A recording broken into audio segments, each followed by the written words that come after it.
last time out, and feel they should have gone on and won that game. They made a lot of errors in the second half and allowed Hull Kingston Rovers to come back and take that game. Rovers, as we've already mentioned, as Brian has already mentioned, Rovers beaten today by Salford with a remarkable turnaround in that game.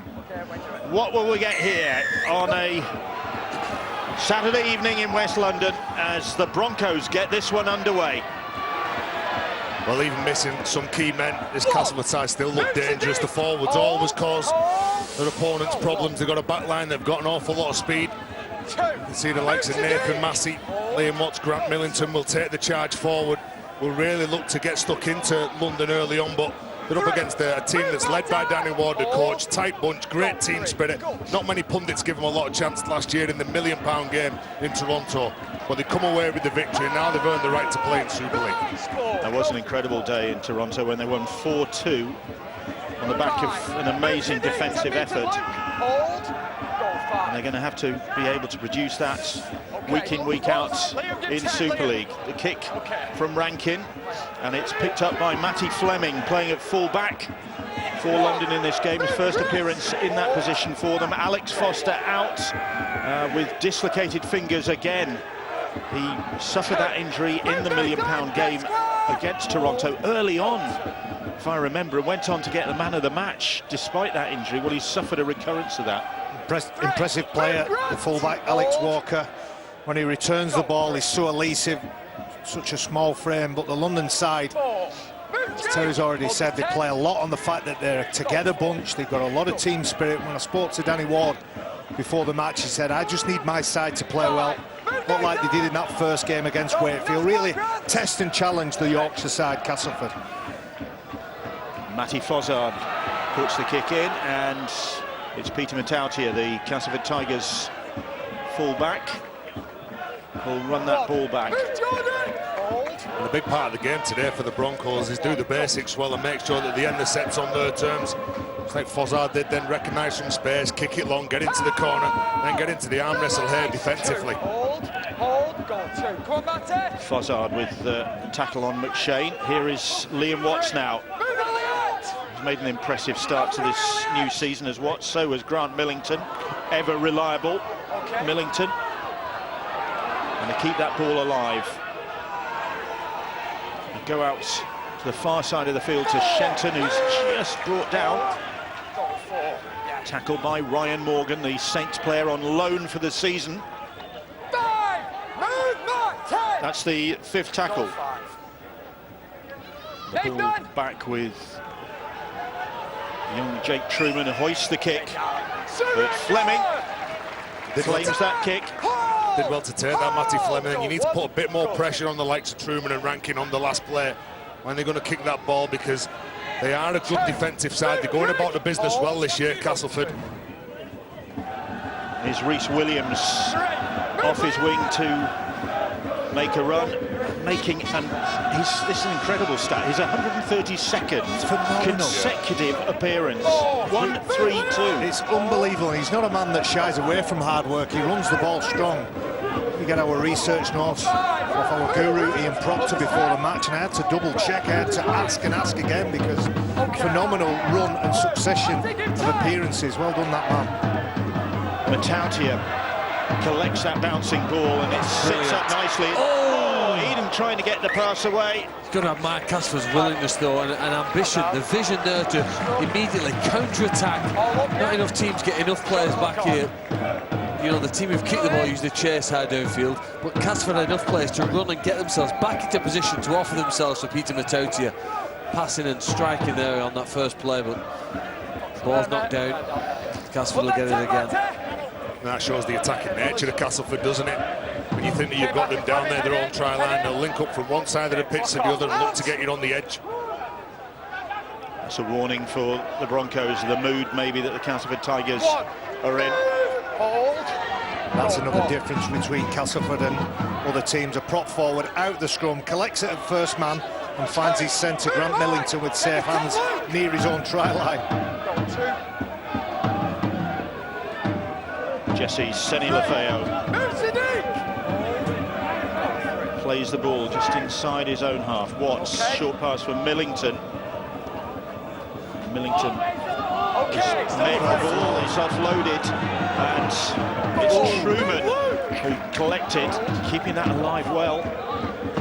McShane, little dummy from McShane, little pass from McShane. First try of the game from Peter Mitautia, backing up that break from his hooker. And the Castleford Tigers, who've come to town, already have something to celebrate. First try of the season from the Samoan international fullback, Peter Mitautia. Well, they set the pace, don't they, this Castleford side. When forwards go on the line, tipping the ball up to each other, and Liam Watts that give the ball to Grant Millington, who gets that late offload to Truman. And then from that play, you've got the man who causes problems continuously, Paul McShane. He plays well above his weight. When he gets out from dummy half, there's always players pushing up in support. He attracts 3 men around him and then slips that ball to Mitautia.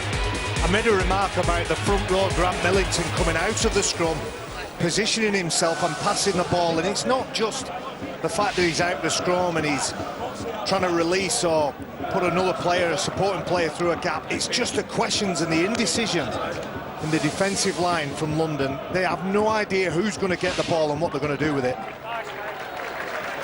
McShane successfully converts his 7th goal of the season. Well, you obviously have to be strong and you have to have some speed. And it's great when a team wins through skill. Now, they might not win this game yet, but they've certainly got ahead with the skill they've offloaded, the skill they've passed the ball, the accuracy of the forwards, the ability and willingness of the forwards to pass to teammates around them. I think that separates him from some of the other sides in Super League.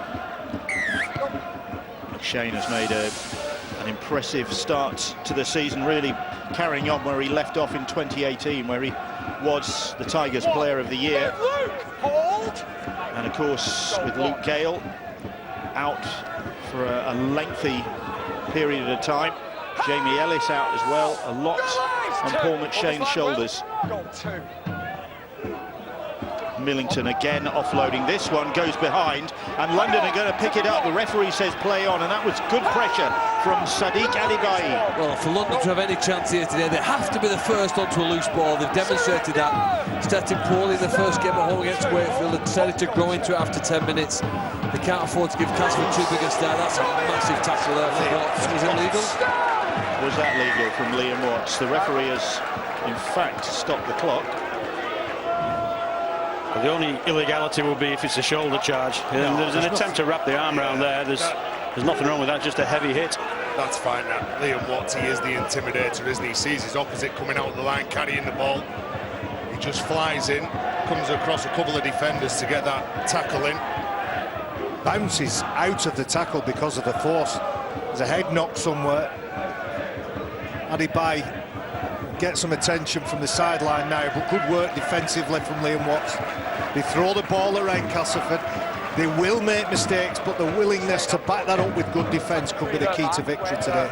First appearance of the season for Sadiq Adibayi, and it's come to an abrupt halt, courtesy of that monstering from Liam Watts. One of my favourites is on now, Eddie Batty, or Eddie Butty, as he's called these days.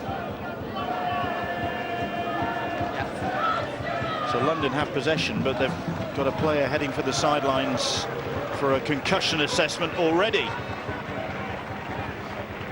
And the referee just waiting until Sadiq Adibayi is escorted from the field, and play resumes with London in possession. Here's Jordan Abdul, gets the ball away to Broncos captain Jay Pitts, trying for all he's worth to buy a few extra yards for the side. Across the field they go. Cunningham now. Broncos looking to open the Castleford Tigers defence up, and just for a moment Fleming thought he was through, but gets the penalty anyway. Good defence from Jake Truman on Fleming, a lot of pace. I'm sure on that occasion there was good passing as well, good width in the passes from London in that attack. First penalty of the game then goes the way of the London Broncos. Here's Jordan Abdul. They come to this side of the field. Ball over the top, and Rhys Williams is in the corner. Great response from the London Broncos, and Rhys Williams, Mr. Ever-Present, gets his 3rd try of the season. And they made that one look simple. beautiful ball movement from one side of the field to the other. Questions might be asked about the defence of Cast Tigers, but let's talk about the quality. There's the offload from Millington. There's a penalty coming up. Jesse Senna-Lefeo late into the tackle. The referee penalises, and from that tap, look at the accuracy of the passes, the bodies in motion, and deception from London Broncos. Wonderful pass, and that's just too simple, too easy for Castleford Tigers and Darryl Powell's liking. And that's the key in the backline shot. All the passes are in front. All the London players are running onto the ball. They're not checking themselves. They're not going behind to try and catch the ball. It's all in the stride, which helps Williams get that space out wide. And the London fans, well, that gives them something to celebrate. Might celebrate again here too with this goal kick. Kieran Dixon started in tremendous form so far in the games. It's a tough one to take his first effort tonight. This then to level the scores. A lively start to this game. Not 10 minutes on the clock. Dixon's giving that ball a good watch, bringing it up and then swinging it in from the sidelines on target. So outstanding. I think that's 9 from 10 for so far for the season for him. London needed this, didn't they? Particularly interested in watching Cunningham and Jordan Abdul, the scrum half and stand-up, both putting great passes there. You know what?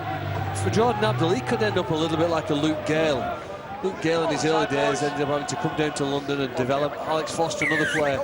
Several players might not make it initially up north. Jordan Abdul's one who I think potentially could end up back at a major Super League side here, becoming a key player maker. We'll see how he develops in this match. So let's take some of the wind out of the sails of the Castleford Tigers supporters. Cock a hoop after that Peter Matautia try, but a swift response from the Broncos. Now here's Lovell, driven back by some good defence from the Castleford Tigers. Is Will Lovell making his first start of the season. Down the short side. 4 tackles gone. Eddie Batty now.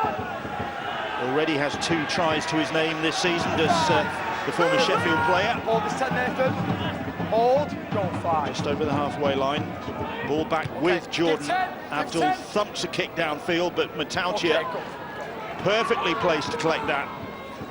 It's not the kick that he would have wanted to get away then, Jordan Abdul, especially to that man, Peter Matautia. You've got to make him work, run to open space, try and find the ground. With the likes of this man who's got the ball, he's got speed, he's got evasion at the line. Makes a James Clare as well when he comes in and links up. I will say this about Jordan Abdul, you watch when he kicks that ball, he gets more height on it than most people in the game. We've seen him during his career at Hull FC and Hull KR, he can whack it.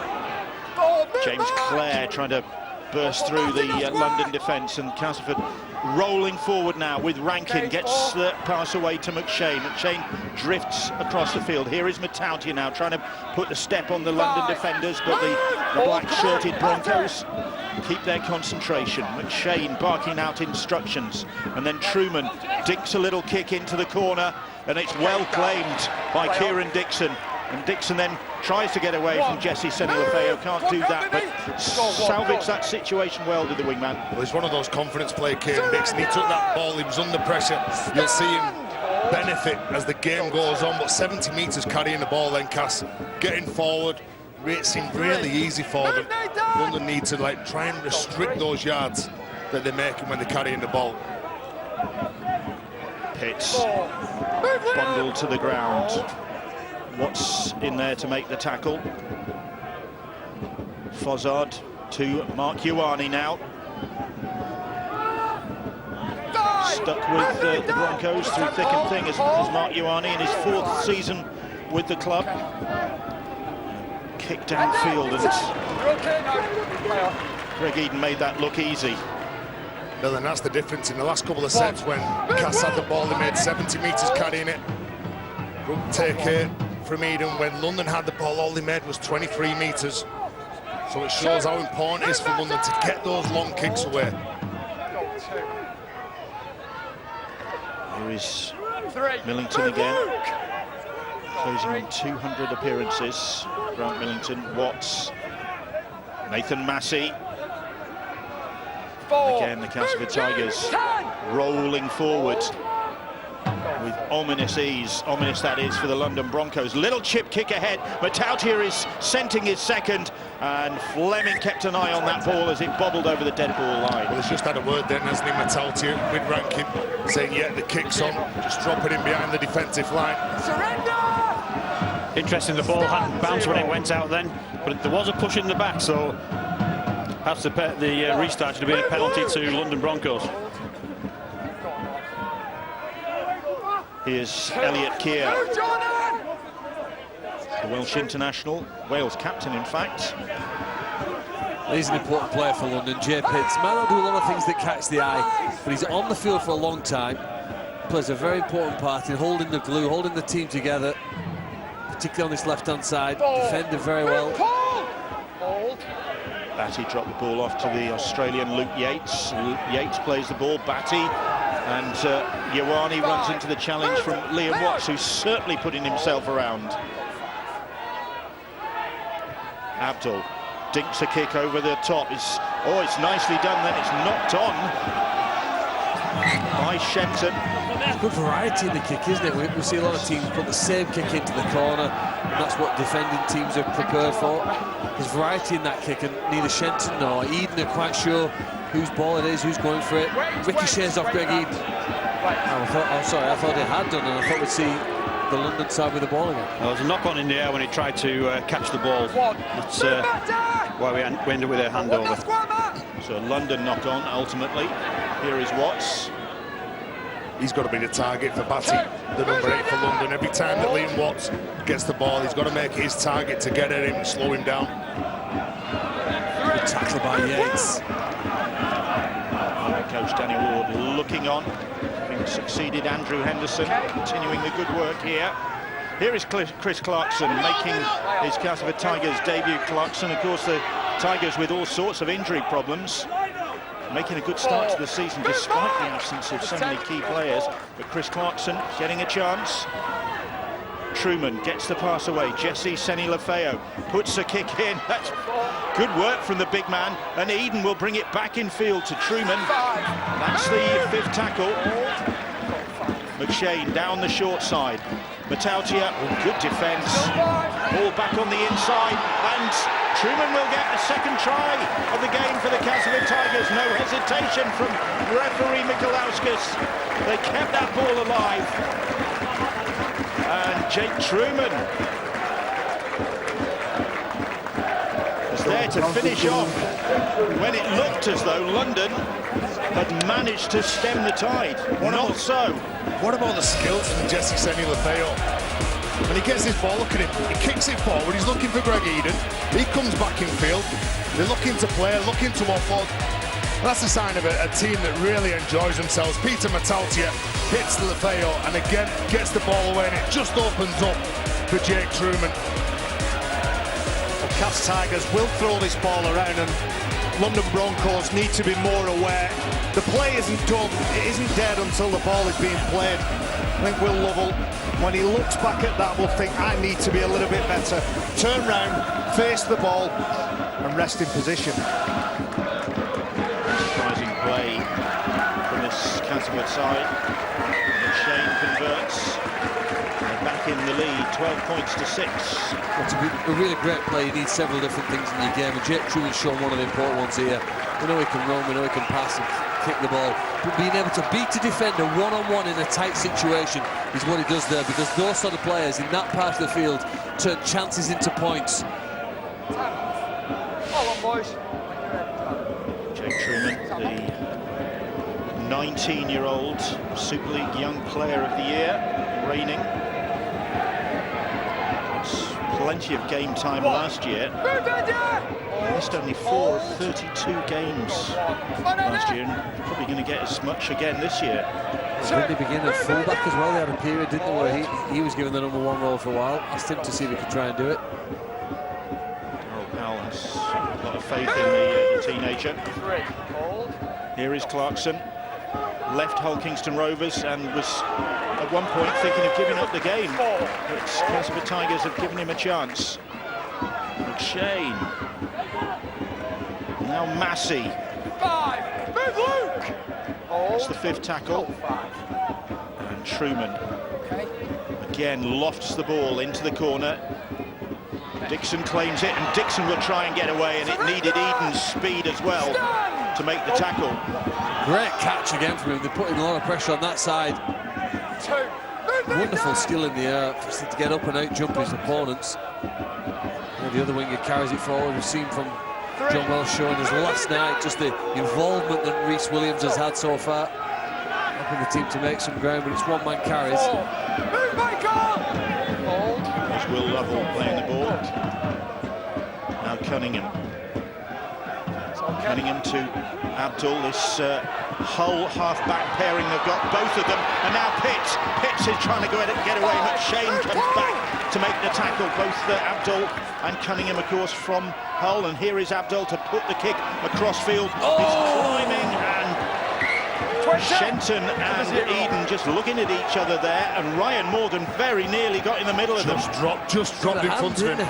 Look at that, good offload, getting through the line. Jay Pitts not panicking. Perfect kick, and he just can't bring it back in. Taps it up with his right hand, brings it back into his left. It's a try.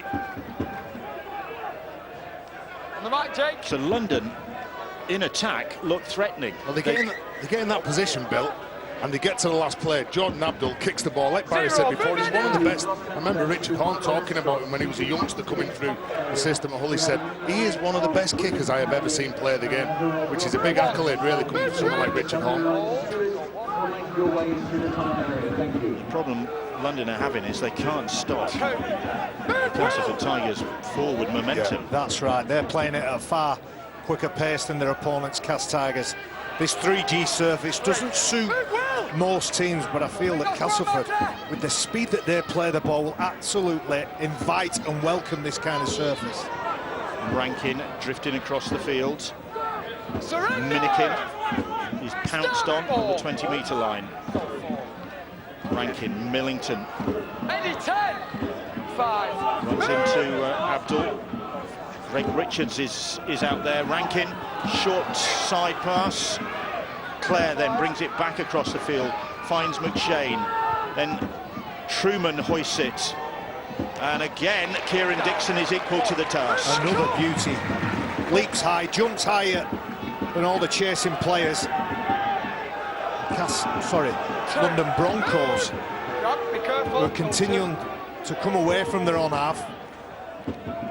Being made to work extremely hard near their own line. We've seen Sadiq Adibayi having to go off early on in this game. I think we can get news of that from Angela Powers. Still actually in the changing rooms, but the news is coming from there. He's failed a concussion test. He did take a bit of a knock in the head in that tackle, but he won't be coming back on in this game. Sorry. Thanks, Ange. So that's a pretty brief involvement for Sadiq Adibayi then.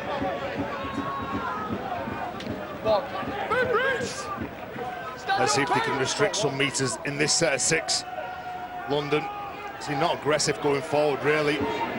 James Clear going across the line, looking for a defender to jump out and create that hole. The speed that they generate, the numbers that they have going up, pushing up in support, pushing into that next hole. Shenton was looking for an opportunity there. Watts onto Millington. Millington's pass goes behind Massey.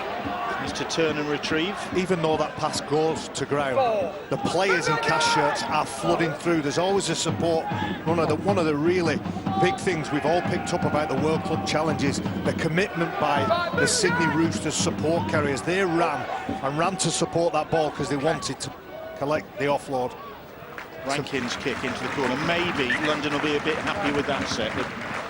Didn't concede quite so much. A lot of territory. teams struggle to contain Castleford. They've been brilliant for a number of seasons. They've got some good players, they're well coached, and they've got a good strategy on how to get down to the other end of the field quickly. I think London are doing remarkably well here. Just try obviously scored on the last tackle by Castleford, it's given them that 6-point lead when the standoff Jake Truman have to evade Luke Yates and get over the line. But that's an impressive opening quarter. Don't forget, there was a massive gap between these two teams 12 months ago, only within a different division. a different league, really. The on-field performances, London have done really well to improve at the rate they have. Well, they didn't make any major close season signings, London. That's a good run from Matty Fozzard, offload as well. He's really added to this London side, come from the Sheffield Eagles. Steady head on young shoulders. Here is Greg Richards, like Fozzard, a St Helens connection. Now Jordan Abdul. Fleming. Another of the ex-Saints contingents in this side. Abdul, Eddie Batty. 2 tries in that opening round win against Wakefield Trinity. Jay Pitts now. Rankin and Shenton and Minikin, beg your pardon, doing the tackling. That's the 5th tackle. It's with James Cunningham. Cunningham 2. Abdul, left-footed, hoist that kick. Dixon arriving. That's good work. So that's a pity, wasn't it? It was a great kick and an excellent chase. They didn't quite push him back in goal, but those are fine margins. And they've now got excited here defending. Teams really do run a bit harder and tackle stronger when they're close to opponent's trial. And the thought of pushing them back behind that line and getting a goal line dropout does seem to really get them fired up. There's 3 tackles gone, and they're still inside their own 20 at the moment. Matautia will try and do something about that. Almost. Well, he is now, and he gets the penalty. Well, that was the best defensive set as well.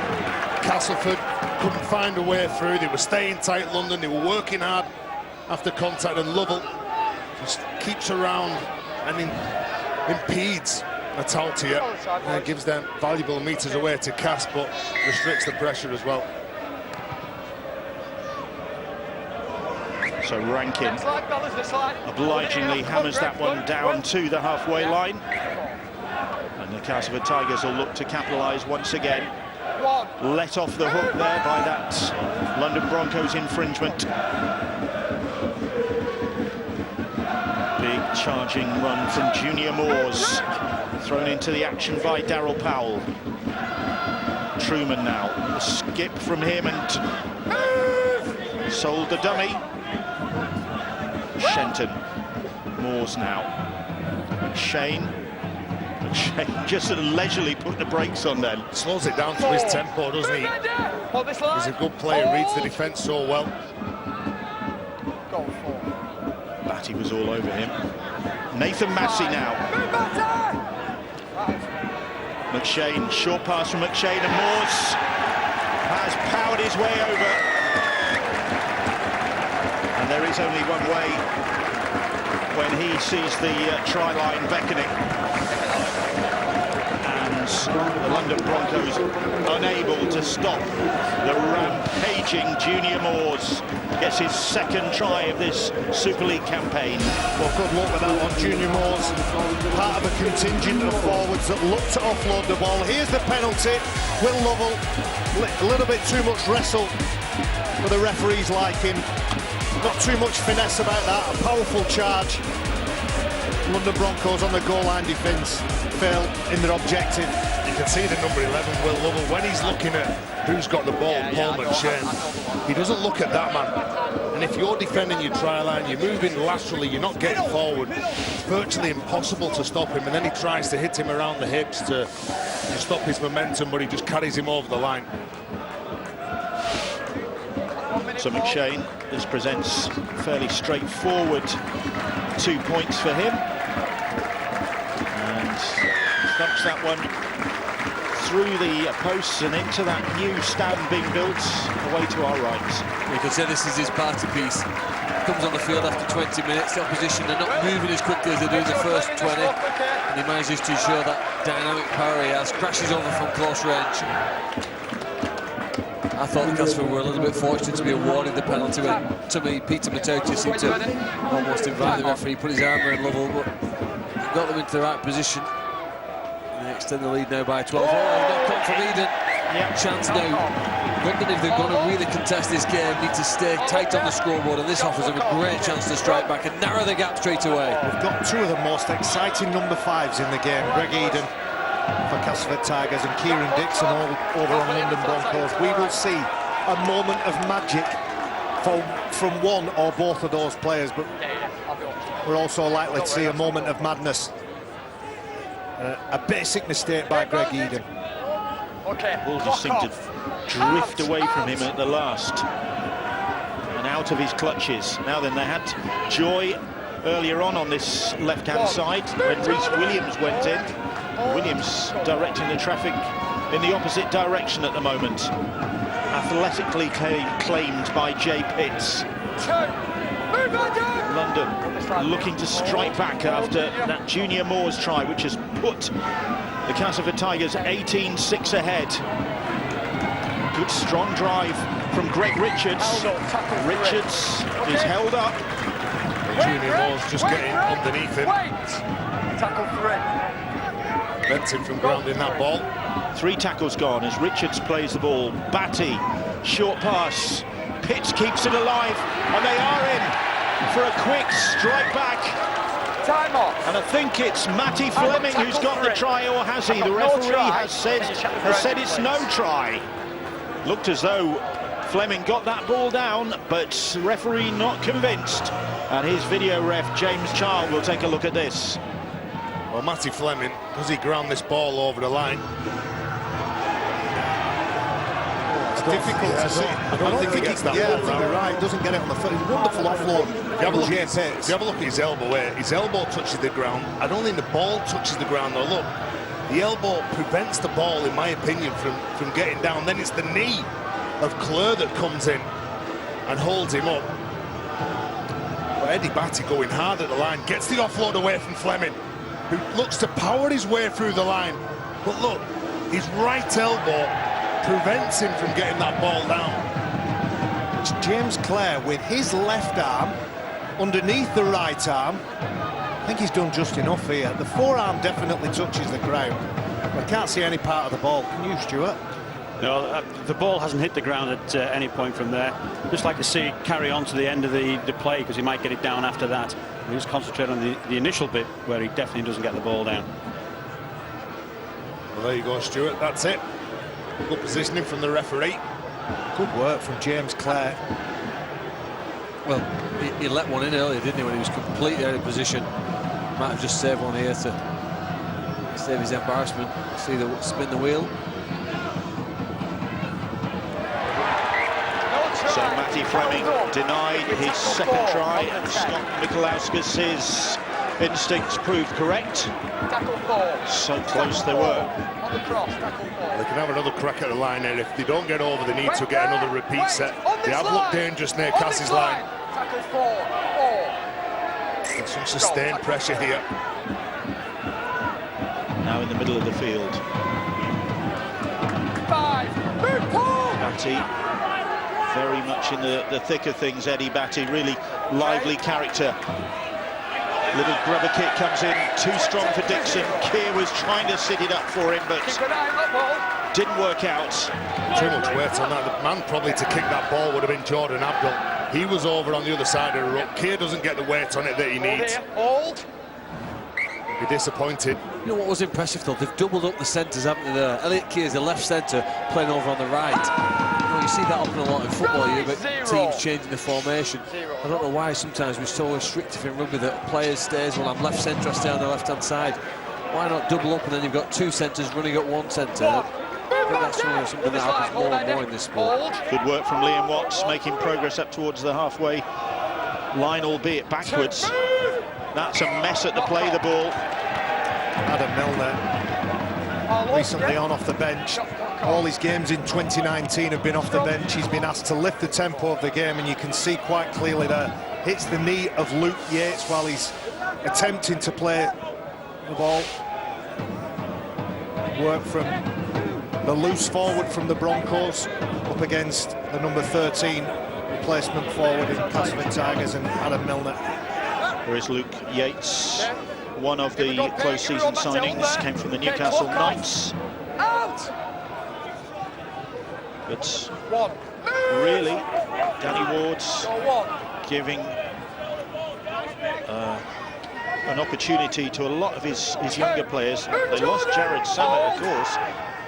And it's a credit to him as well. He's showing faith in the players and the majority of the squad that got him up into Super League. A lot of local kids as well. I know that him and the club are very proud about the fact that they're producing a lot of their own. Not always born in London, but brought through the system. Sometimes unwanted by other clubs. Well, there's a local boy. Absolutely. Kieran Dixon back at the Broncos after his spell with Hull Kingston Rovers. Half an hour gone. Castleford Tigers lead by 18 points to 6, but London with Elliot Keir looking for a route back into the game. Good defence there. Greg Minikin up, clamps the ball, clamps the player. Well, we've both talked about the number 6. He's at second marker there, Jordan Abdul, with overtake and kick the ball really well, and he passes it beautifully. I think what he's got to do, if he wants to be a bit more like Blake Austin, is run at defenders a bit more often, so that he's got that element of his game as well. They've passed a lot to the side, they've given it to the fullback, they've gone wide to the centres. You need that threat in the middle as well, so you hold the defenders up and test the forwards. London really scrambling at times to try and stall the progress of this Castleford side. Well, that's it. When you use the word scramble, that means you're losing the ruck. Look, it's just too quick. The line's not getting up. You're not getting up. You're conceding those easy meters. Liam Watts finds it easy to get his arm free and offload. Now here is Milner. Darting run from the 27-year-olds. That's the 5th tackle. Little grubber kick comes in and Dixon scoops that one up and counters. He's looking really lively tonight, Kieran Dixon. He's looking good at the back. He's getting a lot of attention over on that right side for the Broncos. The ball and the kick is down near his ankles, below his knees. Dips down and collects it. Great skill from the winger.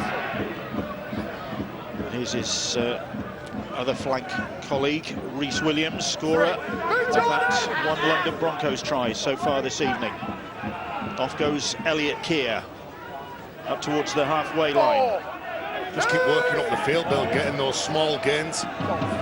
Whether it's carries like this, pushing up in support with Eddie Batty. You know he's got a pass in his game, fights to get his arm free, doesn't give up his legs. You can see, find it very difficult with 3 defenders around him. Abdul launches that one into the night sky. Matautia, for a moment, that looked as though it was going to bobble away from him, but he did well there. He did so well. You see, with all the late adjustments, he actually ends up on his knees because he's had to adjust that much from the kick. Praying that it'll stick. Wicked kick from Jordan Abdul. And 4th live rugby league game on Sky Sports tomorrow afternoon at 3 o'clock. Lee Centurions against the Toronto Wolfpack. Sky Sports Arena. Well, that's a couple of mistakes now Castleford have made in the last 2 sets. When they're getting up to play the ball, just can't play that ball correctly. James Clerk gives the ball to London Broncos just 30 metres from their try line. Just needs some decent attacking shape, some honesty with the players around the man who's carrying the ball, options inside and out. They'll really get the defenders thinking. Peter, head. Okay, clock off. Half-time approaching. London looking for a response to the Castleford Tigers, who lead 18 points to 6. Here is Eddie Batty.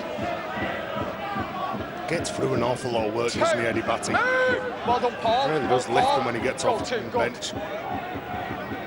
Fozzard, Abdul, James Cunningham. Nice show and go there by the scrum half. Almost on the outside shoulder of Paul McShane. Fozzard then. Well taken, very well taken by Luke Yates. Not only to take it, but then to get away from the first defender. Fozzard. Here is Cunningham. Cunningham gets the pass away. The kick comes in again, and Dixon was chasing and claiming, and the referee says no way. He was so close then, wasn't he, Dixon? Good reaction from Fleming. He spots that space, he sees that there's defenders, and he thinks he's going to get it away for his wingman, but he just couldn't get it. I don't know whether it's good game plan, that. I think that's the 2nd or 3rd time They've just dinked the ball with a kick behind the line, hoping to catch. The winger over on that side, Greg Eden, up in the defensive line. Here is Eden now in attack. Eden plays the ball. He got his 100th try in the British game in the Castleford Tigers round 1 win over the Catalan Dragons. And now in possession with Adam Milner. It said that the Broncos have done okay in this second quarter. Or have I just jinxed them? I think you've probably just jinxed them now, because Eden is going to go in the corner. He's not. Jesse Senni-Lafeo is going to take his pass and dot this ball down close to the posts. Well, they were doing okay. Over on that left side, Castleford Tigers. Beautiful pass, Jesse Senni-Lafeo, as he has done for the majority of 2019.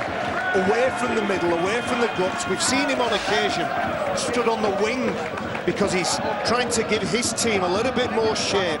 If people have gone in and got involved, there's the kick, long kick, Greg Eden. How close is that to a try? Greg Eden and Kieran Dixon will have a duel at some point, let's hope. One's running and one's chasing, but that's a wonderful pass. I think it's Greg Eden who's out on the wing, and the second rower working hard, collects his reward. Well done. It's a great pass by Greg Eden back on the inside. Look, he's at full pace, he's leaning outwards and having to throw the ball backwards to a moving target on the inside. Does it with really good skill, and Senni-Lafeo just going to exaggerate the lead. I don't think the scoreboard accurately reflects really just how close London have been in this first half. Lovely pass from Truman as well to initiate that. And McShane obliges. 24 points to 6. Well, I just think this shows how dangerous Castleford are. Everything's at the line, getting the attention of defenders. You think you've got them, like Barry said, well, I think they've done okay up to this point, and all of a sudden they'll get you. You switch off for a second, you're up pressuring Castleford's line 5 tackles earlier, then all of a sudden you concede those meters, you're down there your own, you concede the try. This time Eden is solid underneath the restart, and there is try scorer Jesse Senni-Lafeo, his second of the season, having scored in the 26-18 win against Hull FC. Liam Watts, full first half effort from Liam Watts, certainly made an impact, as Sadiq Adibaye will testify. Compete with the goal forward, stop that man Paul McShane from dictating, let the forwards playing at the line. Again, looking to shift the ball. Hasn't this man fitted into Cass?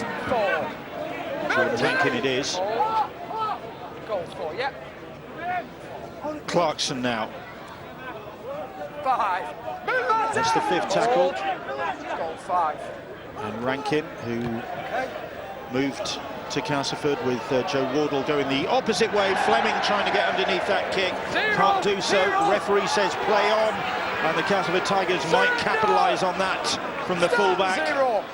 That's when you all say kick the ball away from the fullback, make it difficult. Well, that's just an indication how hard it is. Oh, just trying to be a little bit too fancy there. Almost, but hasn't a lot of the player from Castleford been over on that left side? The right edge for Castleford hardly touched the ball. Switch back. And if that would have gone to hands, we'd have said that was the best player in the world. But it didn't. That is the favoured side, though, isn't it, Castleford? Yeah. I saw over the years that when Luke Gale was playing, in the year that he was man of steel, everything seemed to go to the left. And again, you look at the likes of Greg Eden, Michael Shenton, they are key for Castleford. Heads in, clock off, hands! So London survived that. Fleming will be relieved. And Rhys Williams heading for the sideline. Peter Sounds before they can get him there, and Rhys Williams, scorer of the London Broncos' only try in that first half, whereas the Castleford Tigers have run in 4 tries, all of them converted by Paul McShane. So a very satisfying first 40 minutes for Darryl Powell and his team, the Tigers coach, going back across the field to await his team in the dressing room, who have lived up to their reputation here tonight with some sparkling rugby league.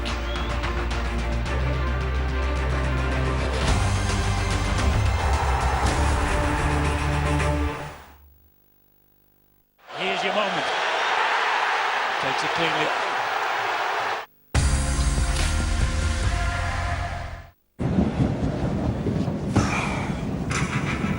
I haven't seen this one yet.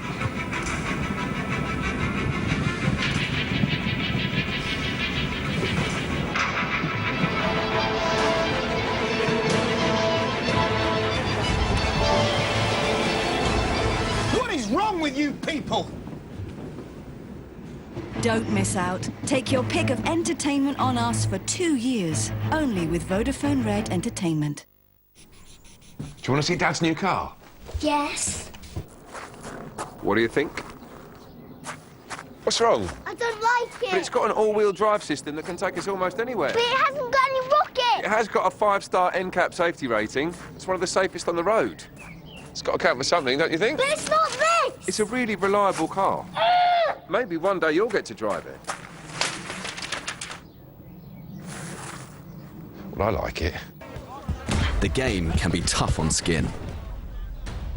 48-hour protection, quarter moisturiser for comfort. From the passes, to the tackles, to the team talks. New Dove Men Plus Care Sport Active and Fresh. Powerful performance, easy on skin. Human beings are programmed to fear the unknown. It's a primal instinct. As a Marine, you have to face the unknown. Ride into it head first. You can be more than you ever thought possible. All a Royal Marine does is change what they think is possible. It was a roll down. That means thousands of you just got a share of the jackpots.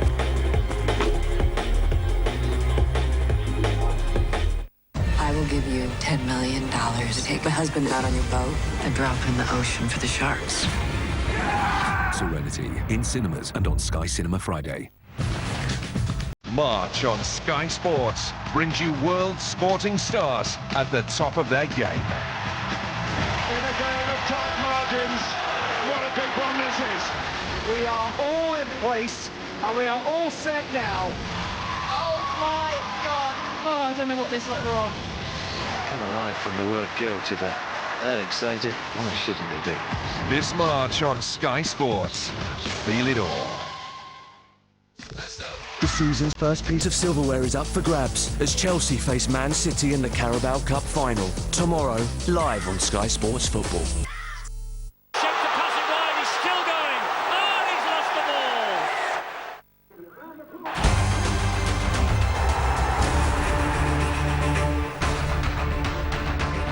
A reminder of the football that we've got coming up for you here on Sky Sports. Man United Liverpool kick off 2:05. It's a 1 p.m. start for the coverage on Sky Sports Premier League tomorrow.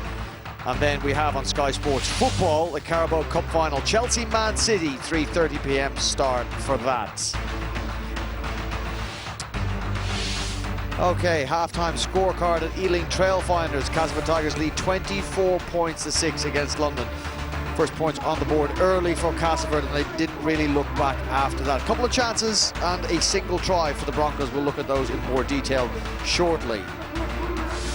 Look at the half-time match stats. Dearth of possession for London, 36 to Castleford, 64%. And tackles missed, just the 2 for the Castleford Tigers. London, you would feel, not throwing quite enough at Castleford, and what they do throw at them, the Tigers dealing with relatively easily. Right, let's take you inside the changing rooms here as Danny Ward delivers a half-time message to his players. In all 3 games they played in their return to Super League, they have been competitive and close at half-time. They've led in 2 of those and just trailed by 6 points in the other, so this will be virgin territory for them.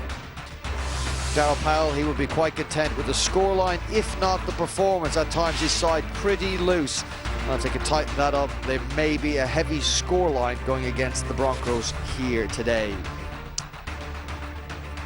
Well, there's 40 more minutes before we find that out. John Wells joins us here at Ealing Trailfinders and me in the studio to assess that first 40 minutes from the Castleford Tigers. John, scoring first, scoring early, and at times excellent but there will be large parts of that first half that Darryl Powell will probably look at and say must do, can do better. Yeah, it should have been a lot more comfortable for the Tigers at the half-time. Could have been an awful lot closer for the London Broncos at half-time. Didn't take long for Castleford to get off the mark, though. Paul McShane, an incisive ruck, trademark run from the base of the ruck, and Matautia over after just 5 minutes. But London, they replied in kind and didn't waste any time with their first opportunity in the right area of the field. Beautiful ball from Fleming, deputising James Clare.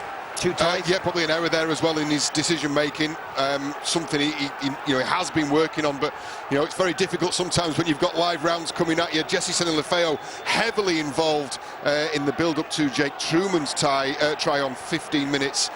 First of all with a kick, which we just saw, and then as he takes that ball, a lovely pass back on the inside. 6-12, Brian. Well, the subtle play from Castleford was matched by a bit more brute force. Junior Moore's going over from close range. Yep, short range stuff, close range stuff, still counts for the same amount of points though.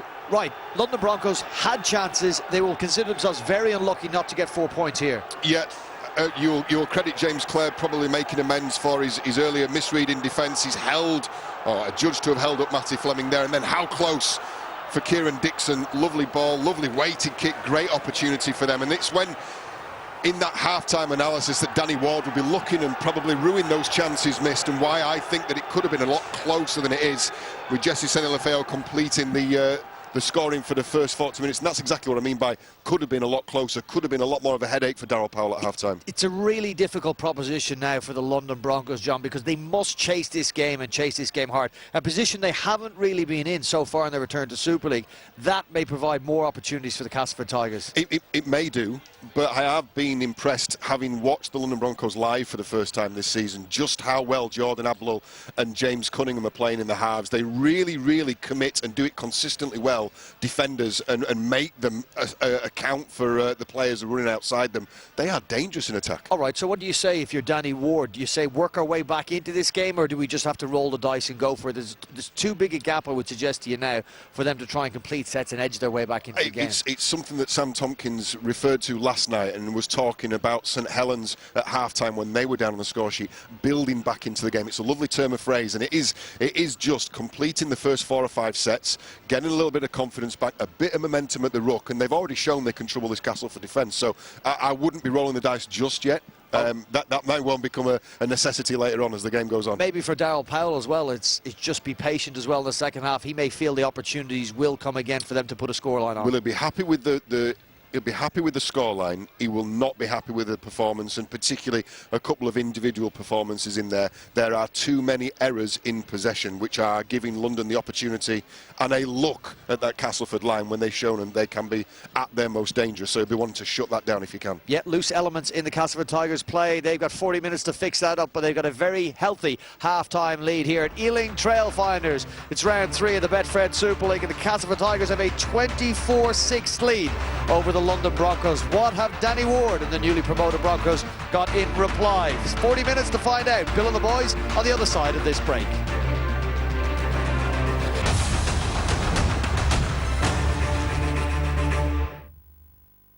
Them perhaps weave a little bit of magic.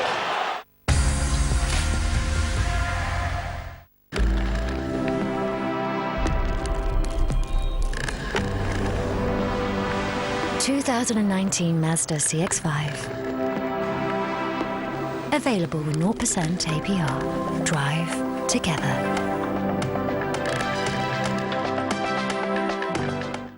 The Terminator. Week by week, build the T-800, the killing machine that defined a generation.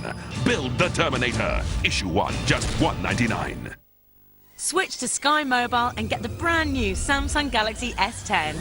Pre-order now for just £39 a month with no upfront costs. Available for everyone with or without Sky TV. And with wireless power share, seamlessly share power from your Galaxy S10 to other devices. Pre-order the brand new Samsung Galaxy S10 for £39 a month with no upfront costs. Available for everyone with or without Sky TV. Visit a retail stand or search Sky Mobile. The perfect day to plan our next family holiday. So let's take an apartment this year. And on Trivago, I can even compare prices from different websites. Running. It's not what you think it is. Stop the camera. It's what you think. It's not.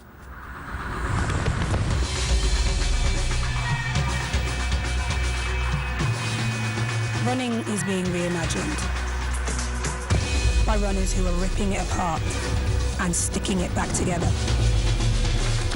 Go put your name on it.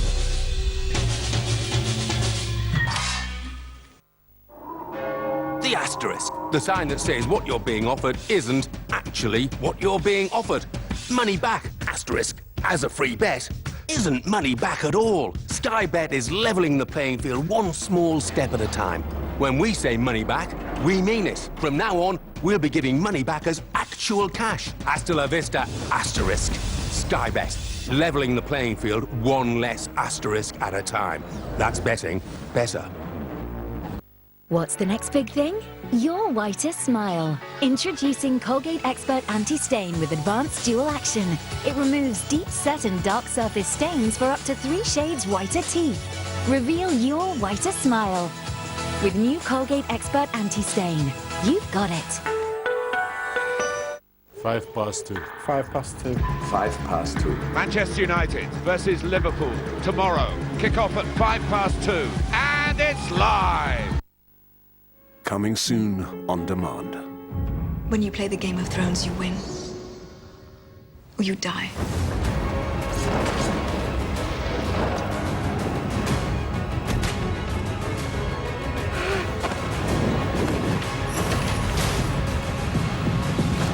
There is only one war that matters. And it is here. Game of Thrones. Every episode available from Friday on demand. Take the Premier League. Twice per game, the referee is allowed to join in. And a team of football-mad comedians. Offside! Chubby little face. Got any mirrors in your house? It's gone back to Richardson. Richardson with the drop goal. He's kicked it!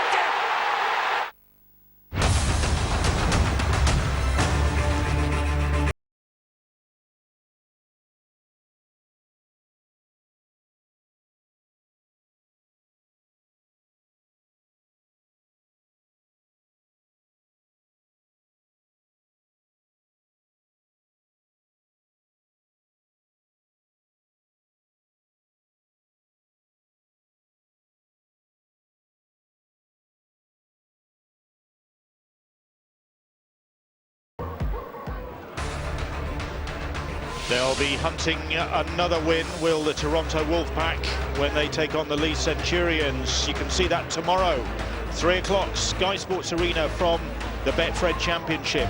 Might not be quite as straightforward as that, but the Centurions in the mood and hosting that game from the Championship. Talking of the Championship, of course, not such good times for the Widnes Vikings, and more on that in a moment. There you go.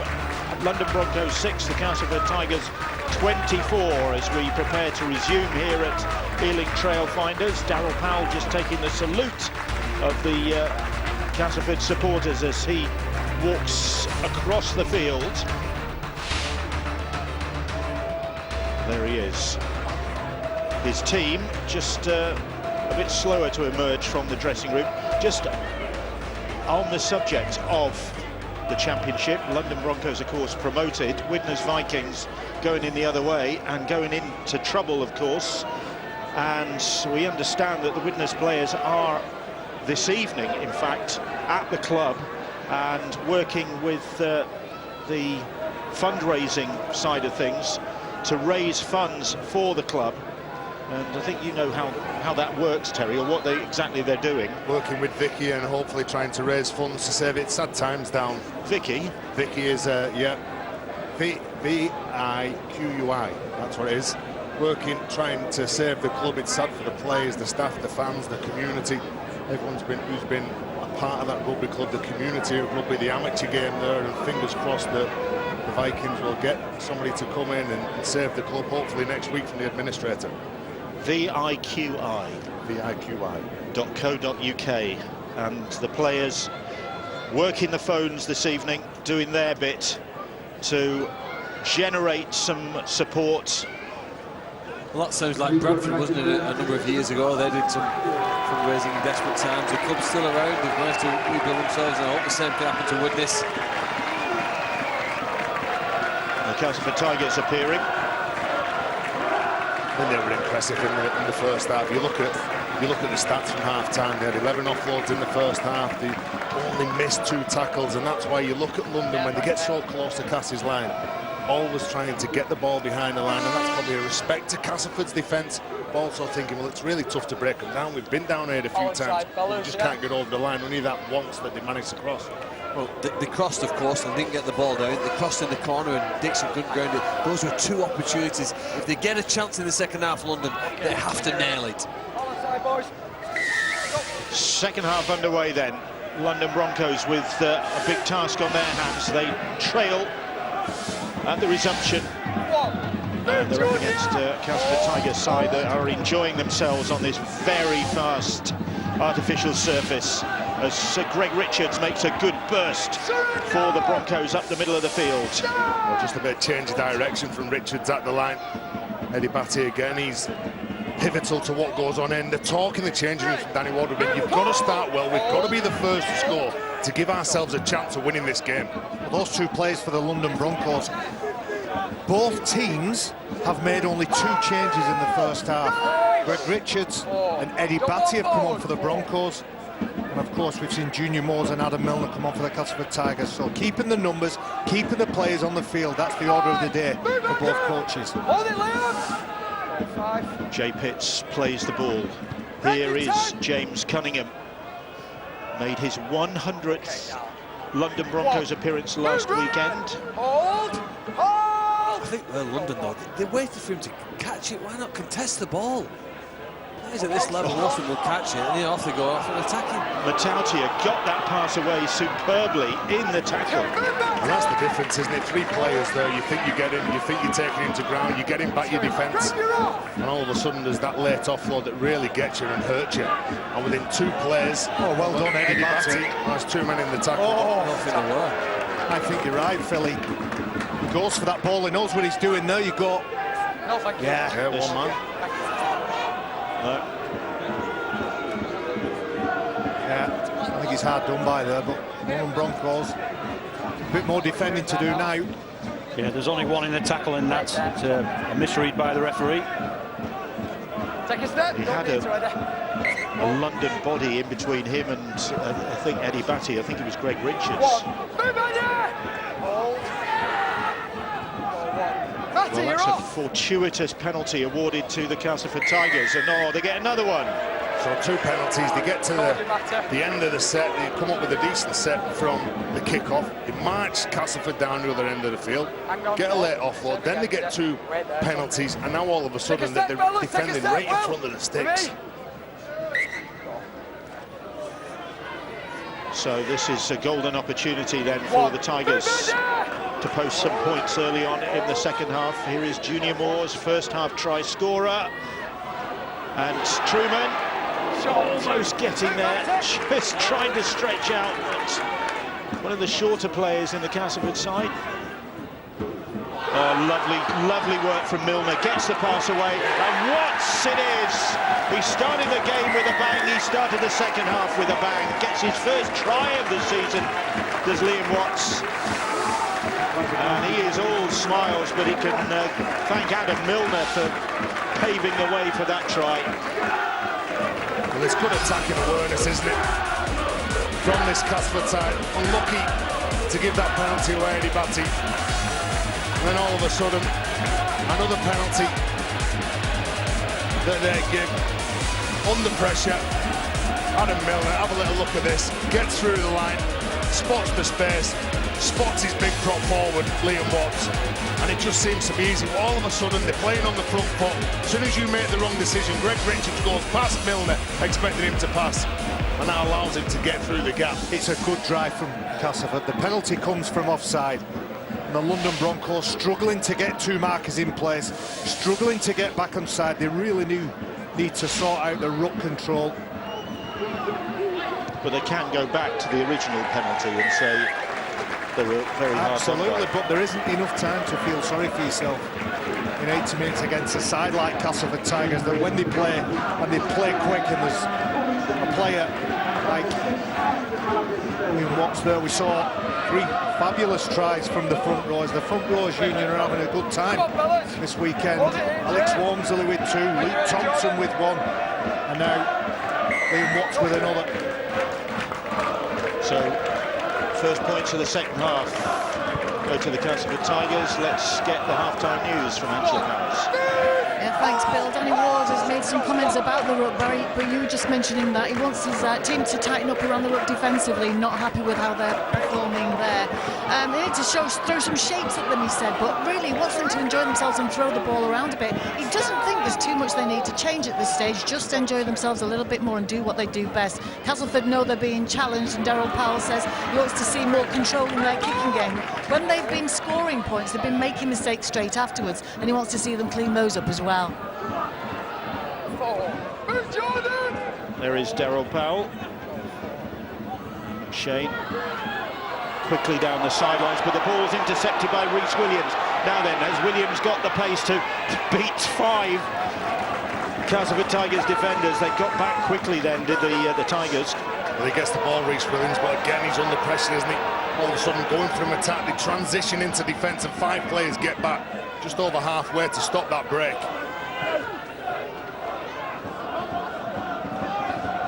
Morgan coming on a crash ball then, trying to get past Michael Shenton on that inside shoulder. Dixon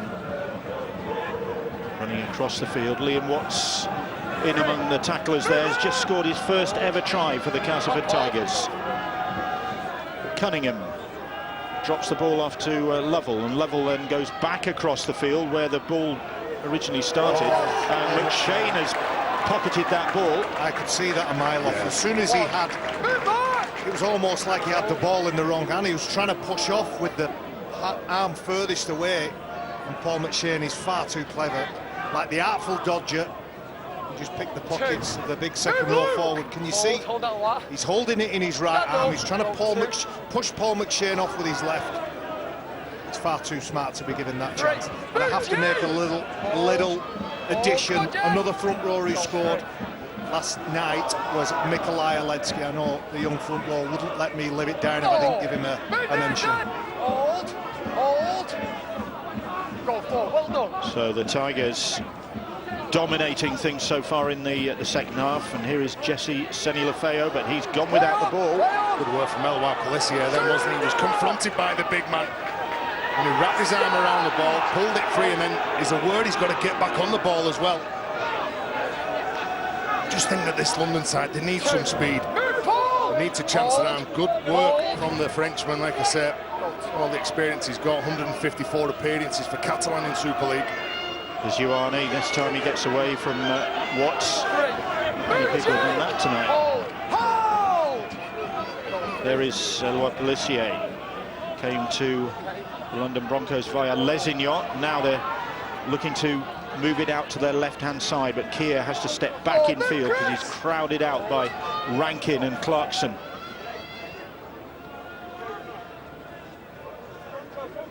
Strong drive from Nathan Mason, the Oldham lad who's on the field.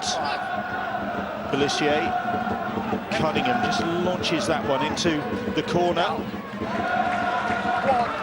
Well claimed by Michael Shenton, Tigers captain. Well, the halves for London just keep on looking around the ruck areas. The back end of the set, then it seems to open up behind the play the ball from Castleford.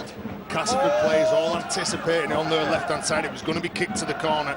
But they might just want to check behind the ruck as the game gets on now, see if they can pick off any tied defenders. Junior Morse.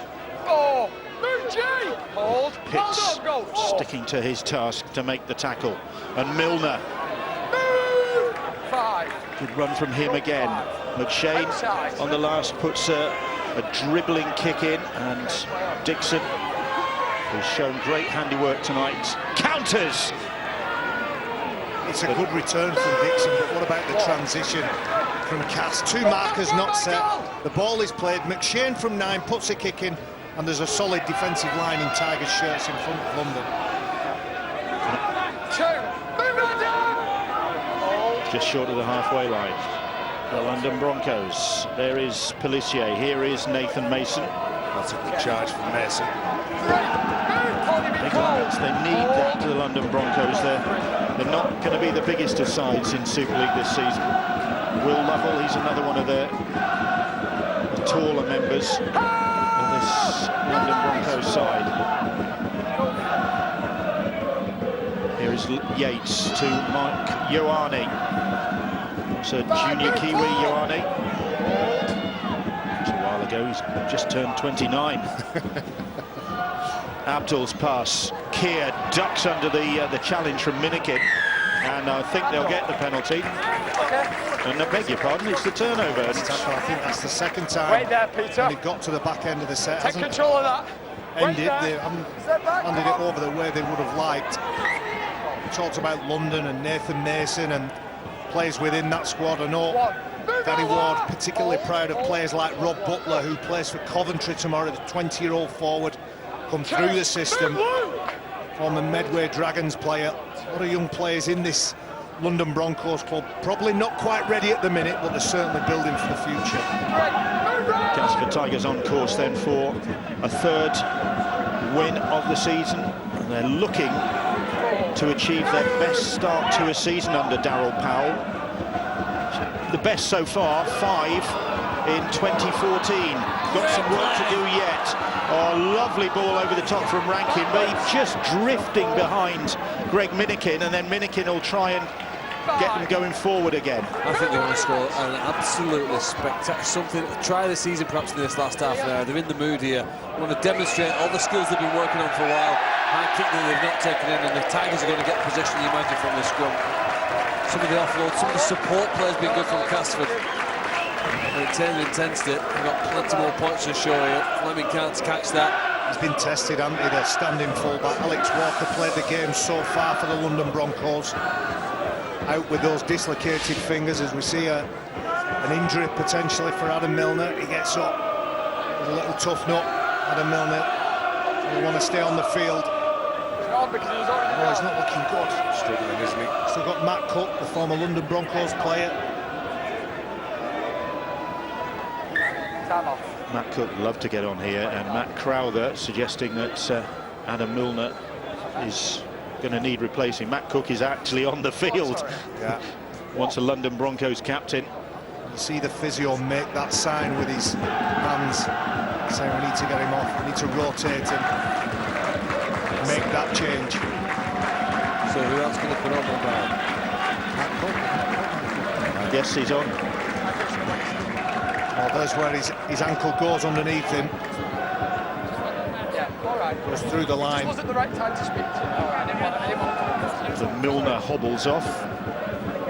Nathan Massey comes bounding out to resume for the Castleford Tigers. It's out here. Eden is in.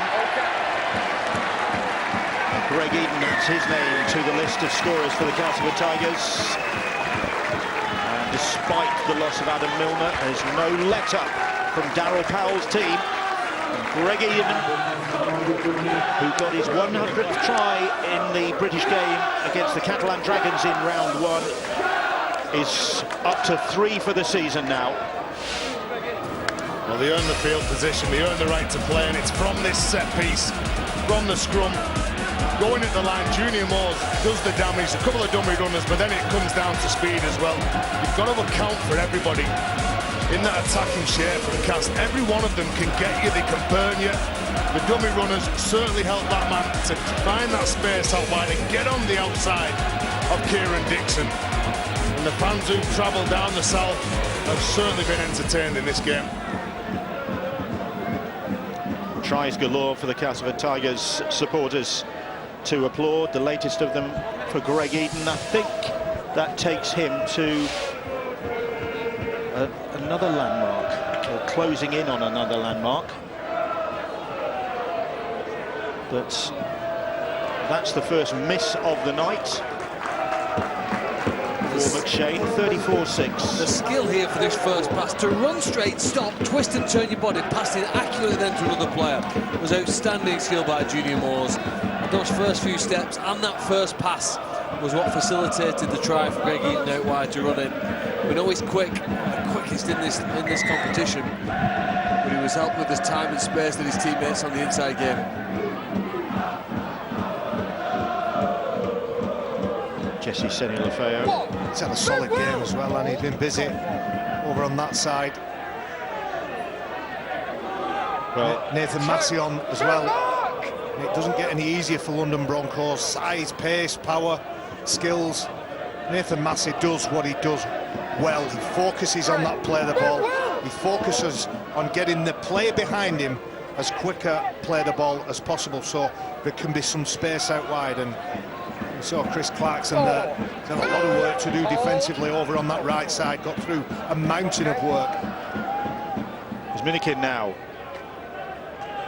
A long way to go in this game. There could be more punishment to come for the London Broncos. Well, you'd be thinking that if you sat at home and you're watching it, then what the London club playing for? They're 28 points behind. Do they have the self-belief that they can get back in this game? They need to finish the game in a positive manner. They need to take some form into next week.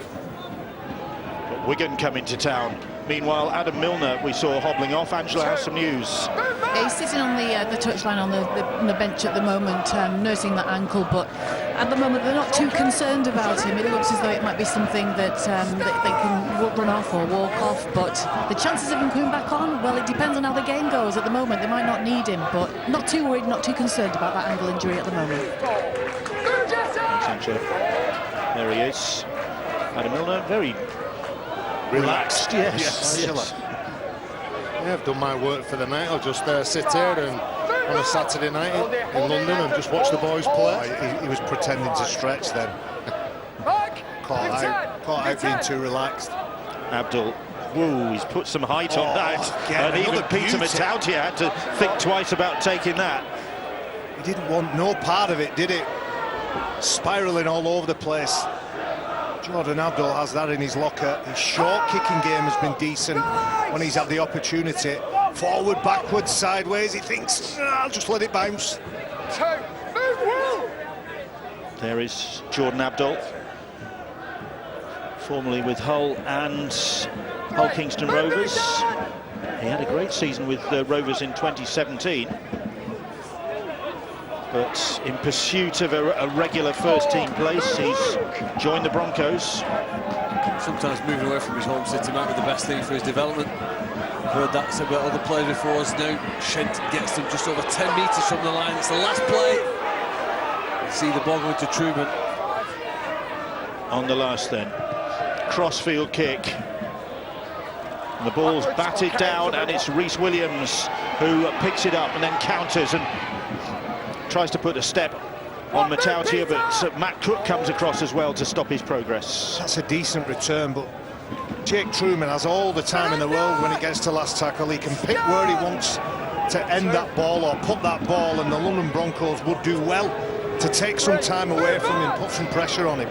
Elliot Keir furious with the referee there as he was being impeded as he tried to get to his feet. He felt.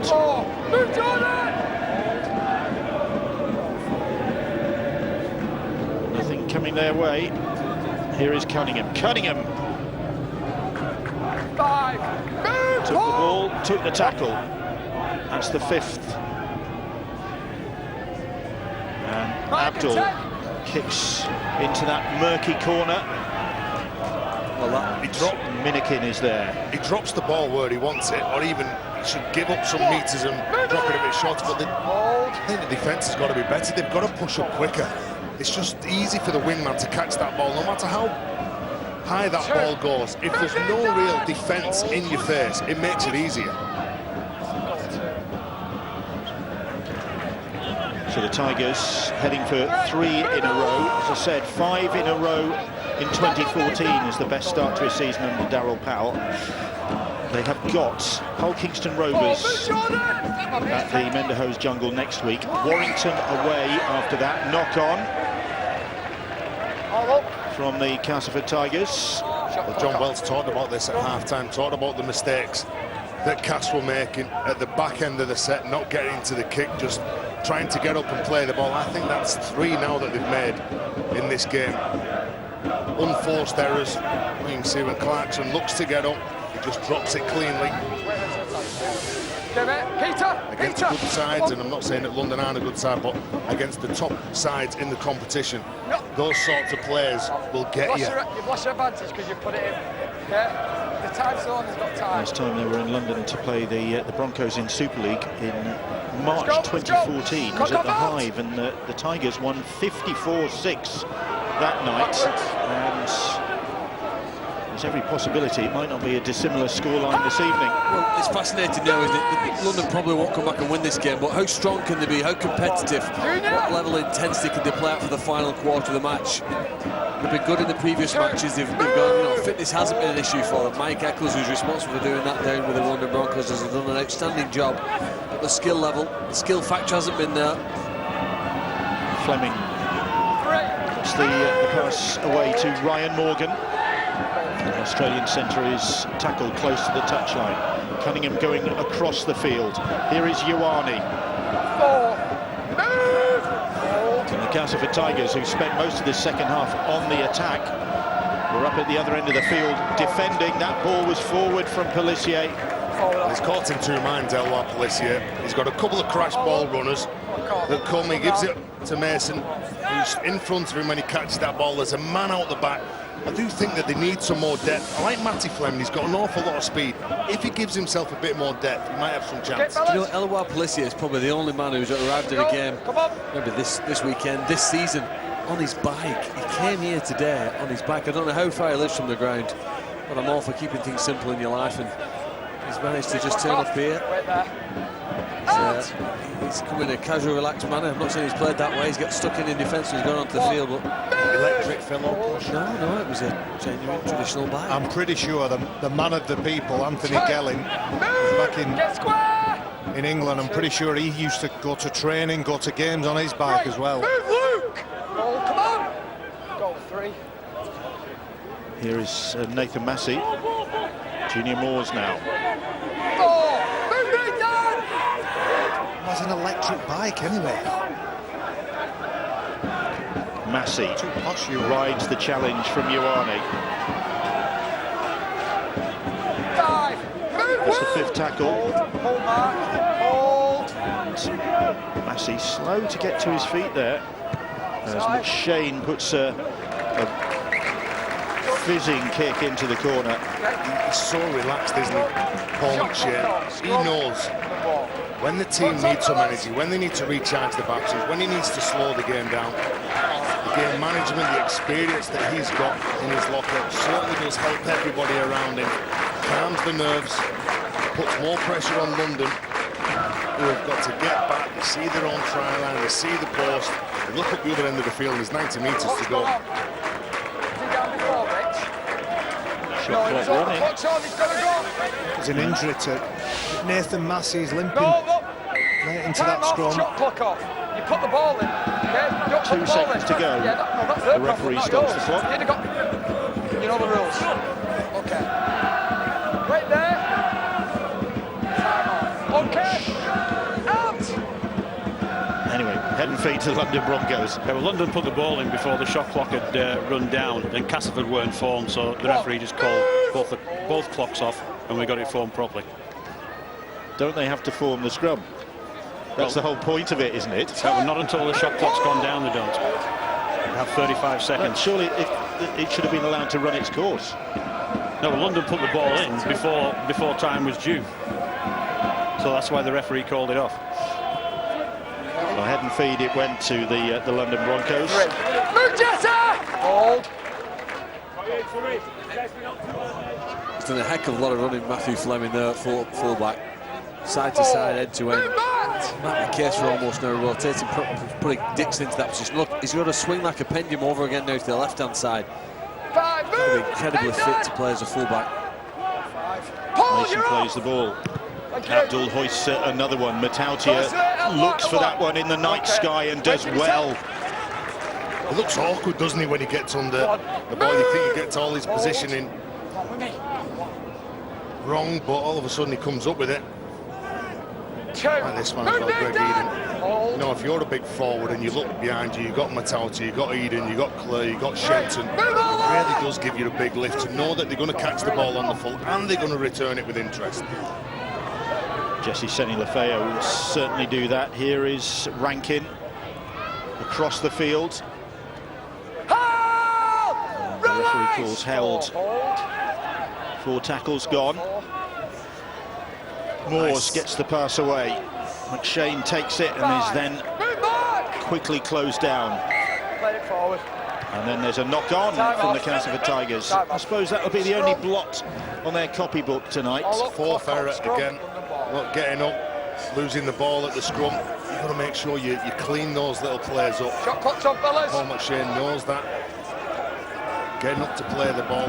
You want to make sure that you play it cleanly, you give the man behind you a chance, and you don't force the error. I'll tell you too. Wait. Peter! Okay, clock off. Hold. The Wakefield fans must be watching this now. Arch-rivals of Castleford. Looking, thinking, wow, we've missed an opportunity in round 1. Came down here. Blown away, really. London was so good that day. I suppose playing the newly promoted side in round 1 is always the most difficult time of the year to meet them. Confidence is high, they're all fit and fresh.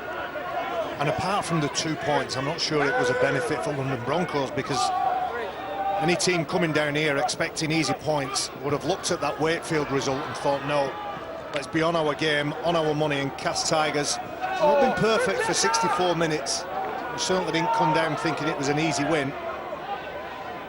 Here is Batty now, Cunningham. London looking for a response. Williams has to be firm under the challenge of Minikin and Tuyo Igodo, who's out there. And now Keir scenting a try. Turnover. And that'll be the turnover. Good defence in that corner from the Castleford Tigers. Good defence from Cass, I agree. Not a bad place to turn the ball over if you're a London defender, a London player here. Make these tackles work to your advantage. You can make sure you can try and get nice and tight. Don't defend the empty space. Get numbers in. Lost the ball. Good aggression in defence here from London. Referee says play on. Here's a chance for Batty. Batty bounces off Shenton.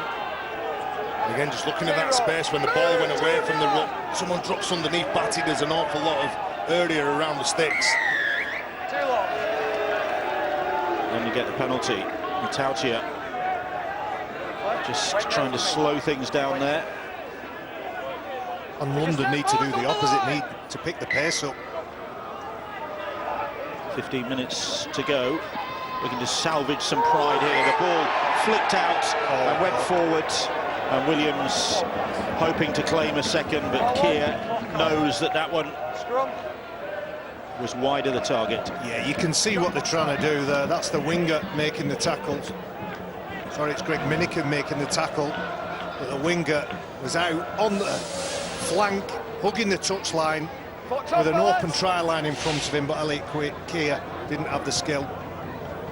The big competitive second half. We played 25, 26 minutes. It's 10-0, isn't it, to the Tigers? It was the first chance again, though.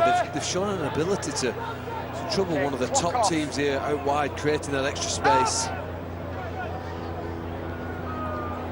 I think Luke Yates, the number 20, certainly hurt a few people. He's hit them really hard with some of his tackles. Massey. It's Nathan Mason with a big tackle on him then. He's put himself about, Nathan Mason, since he's come on off the bench. Carried the ball strong. Big body in the middle.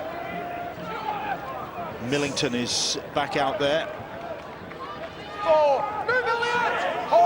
Always takes some stopping as Grant Millington. Here's Tuyo Igodo. Gets past the first man. Walked down by Pelissier.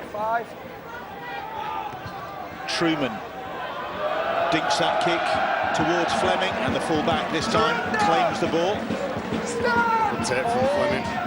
Good build-up play as well over on the right from Cass. When you see Peter Matautia throws that ball, he's still got the confidence to get it and try and get that over. Thread his teammate through the hole. As Wakefield discovered in round 1, it's not an easy place to come and get a win. It certainly wasn't when the London Broncos were in the championship. They had an 85% winning percentage in their home games, did London. Nice work. Nice short passes, players pushing up in support. Ron and Abdul ends up with it. Good meters gained by the Broncos. Only Toronto and Lee won on this ground in the championship last year. Toronto and Lee. That rings a bell. Sunday. Lee Centurions against the Toronto Wolfpack. Here is Elliot Keir. Tell you what, they've thrown some passes and it's going to get over the line. Williams looking for his second try of the game. Desperate defence. He's turnover.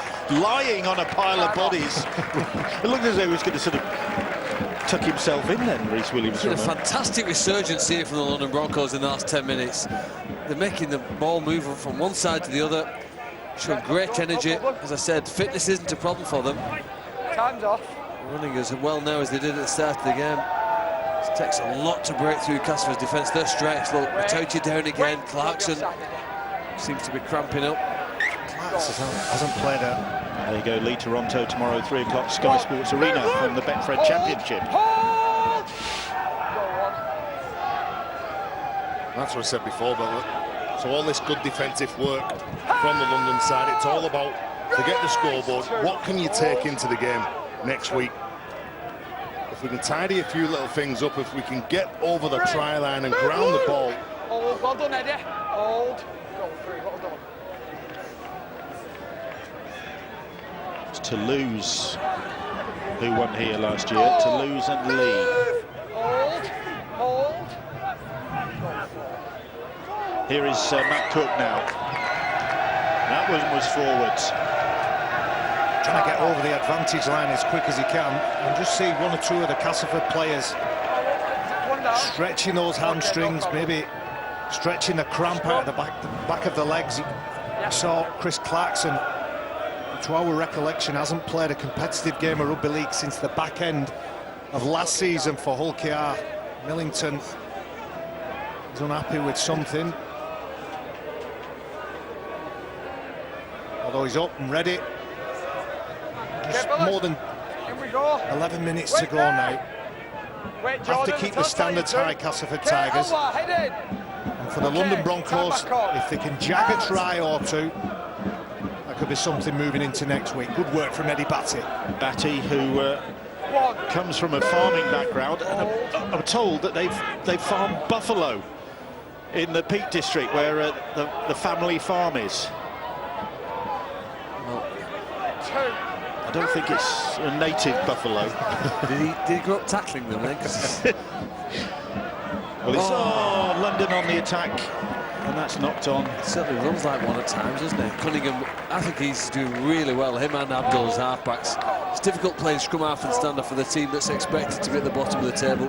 They may end up there at that point of the table. It's probably the most pressure position, but when you do ask Luke Gale what helped him to develop, playing with that responsibility down at London as he did many years ago, certainly developed his game, developed his personality and his leadership skills. And I think James Cunningham and Jordan Abdul are doing pretty well so far in the Super League this year. Well, there was talk of Cunningham being among those to leave at the end of last season. He was linked with Leeds, wasn't he? But he stayed loyal to the London side. He began his career as a hooker, as Phil has mentioned, Hull-based, Hull-born, Hull-bred. And as a hooker, very athletic, good decision maker, and London have brought out that from at the back of the play, the ball into the open field now. Cook wrestling to play the ball. Truman. Here is Shenton, and Shenton gets away from Cunningham. Play on, says the referee. He's not tackled. Shenton gets the ball on the inside, and Jordan Rankin will claim his first try for the Castleford Tigers. The new signing, who moved to Castleford from the Huddersfield Giants, finishes this one off. Well, good defence from Jake Truman, getting again in the eye line of Cunningham. And you'd always like to see this sort of play. It's not as though they make it up, but they're trying to find that space. There's good speed from Shenton, gets on the outside of Cunningham. The job's not done though. Hands off Kieran Dixon, and then all of a sudden he's looking for his teammates. He's got 3 options. Who does he give the ball to? There's no panic at all in this play from Castleford. Always looking to shift the ball, give the ball to a man in a better position. And the effort here from Shenton to get back up, recognise there's still some space, recognise the support he's got, and gives the ball to that man, Jordan Rankin. Like I said before, hasn't he fitted into the way, the mould of where Castleford play?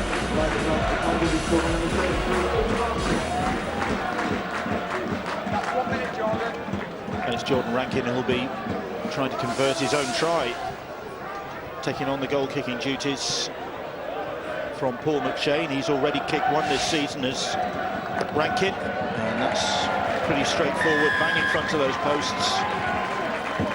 40 points to 6, the Castleford Tigers lead. Well, there isn't much that separates the top teams in Super League, the ones who get to grand final, the ones who've been almost there. But I think support play, the quality of the support play, most teams make breaks, even the ones at the bottom of the table make breaks in matches, but the top ones convert their breaks into tries. And Jordan Rankin, running down the centre of the field, was aware that the ball had every chance coming back to him.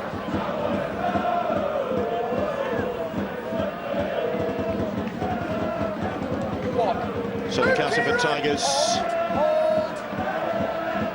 will be 100% for the season as they head back home after a successful mission to West London. Jordan Rankin adding his name to the list of Castleford try scorers. 7 minutes to go. 7 different try scorers in actual fact. Says a lot about the Castleford side, doesn't it? The threat that they have. You're right, the balance that they have. Team, is it? Yeah, it's the balance, the number of players. Some teams have a dangerous hooker, somebody a half-back, some other teams have a full-back who causes all the problems. But I think as a combined team, Castleford are certainly one of, if not the best, balanced sides in this competition. High kick now from Rankin. Fleming came for it, didn't get there. And unfortunately for him, Will Lovell did. Watts trying to rip the ball off him. Will Lovell has taken on the sort of Mike McMeekin role in this London side. McMeekin, of course, one of the Castleford Tigers players injured, which makes you wonder. You know, they've achieved this start to the season with so many players absent. Mike McMeekin out, Luke Gale out, Jamie Ellis out. Alex Foster always been solid, and Mitch Clark a lot off the bench. So they have players missing, and the strength in depth of the Castleford Tigers if they give a penalty away. He looks fit this year. Liam Watts playing big minutes, getting involved. Got a quality to his game. Obviously, he had his issues and dramas at LFC, had fallouts, left the club, and really found his place. Playing some good stuff. Well, scoring his first try for the club in this victory at the London Broncos. We always knew he could play. We always knew he had an offload, and he was always a keen worker when it came time to carry the ball forward. But it's his work in defence, his effort, his work for his teammates that's impressing me. Here is Lovell. He's had his injury problems as well as Will Lovell. His career has been interrupted a number of times. In fact, he missed the whole 2017 season. That ball goes behind Fleming. Referee says it was knocked on. That's good work, good pressure from Igodo. Moves up quick, even though doesn't force the error by impact and contact. It's his presence, along with Jordan Rankin, that leads to the uncertainty of Matty Fleming. We've seen London today pass the ball a lot wide, passes out towards the wingers. We've not seen the pass back into the middle of the field, an out pass and then an in one. It might be something, I mean, one or two sides do it in Super League. It's something that maybe they might want to look to add to the game, because it's been a bit repetitive. More often than not, a lot of their outside players have been running towards the sideline rather than the try line. There's Matt Cook. Bustling run from the former Bronco. Truman. You see Seni Lafeo, one of those 7 Castleford Tigers try scorers.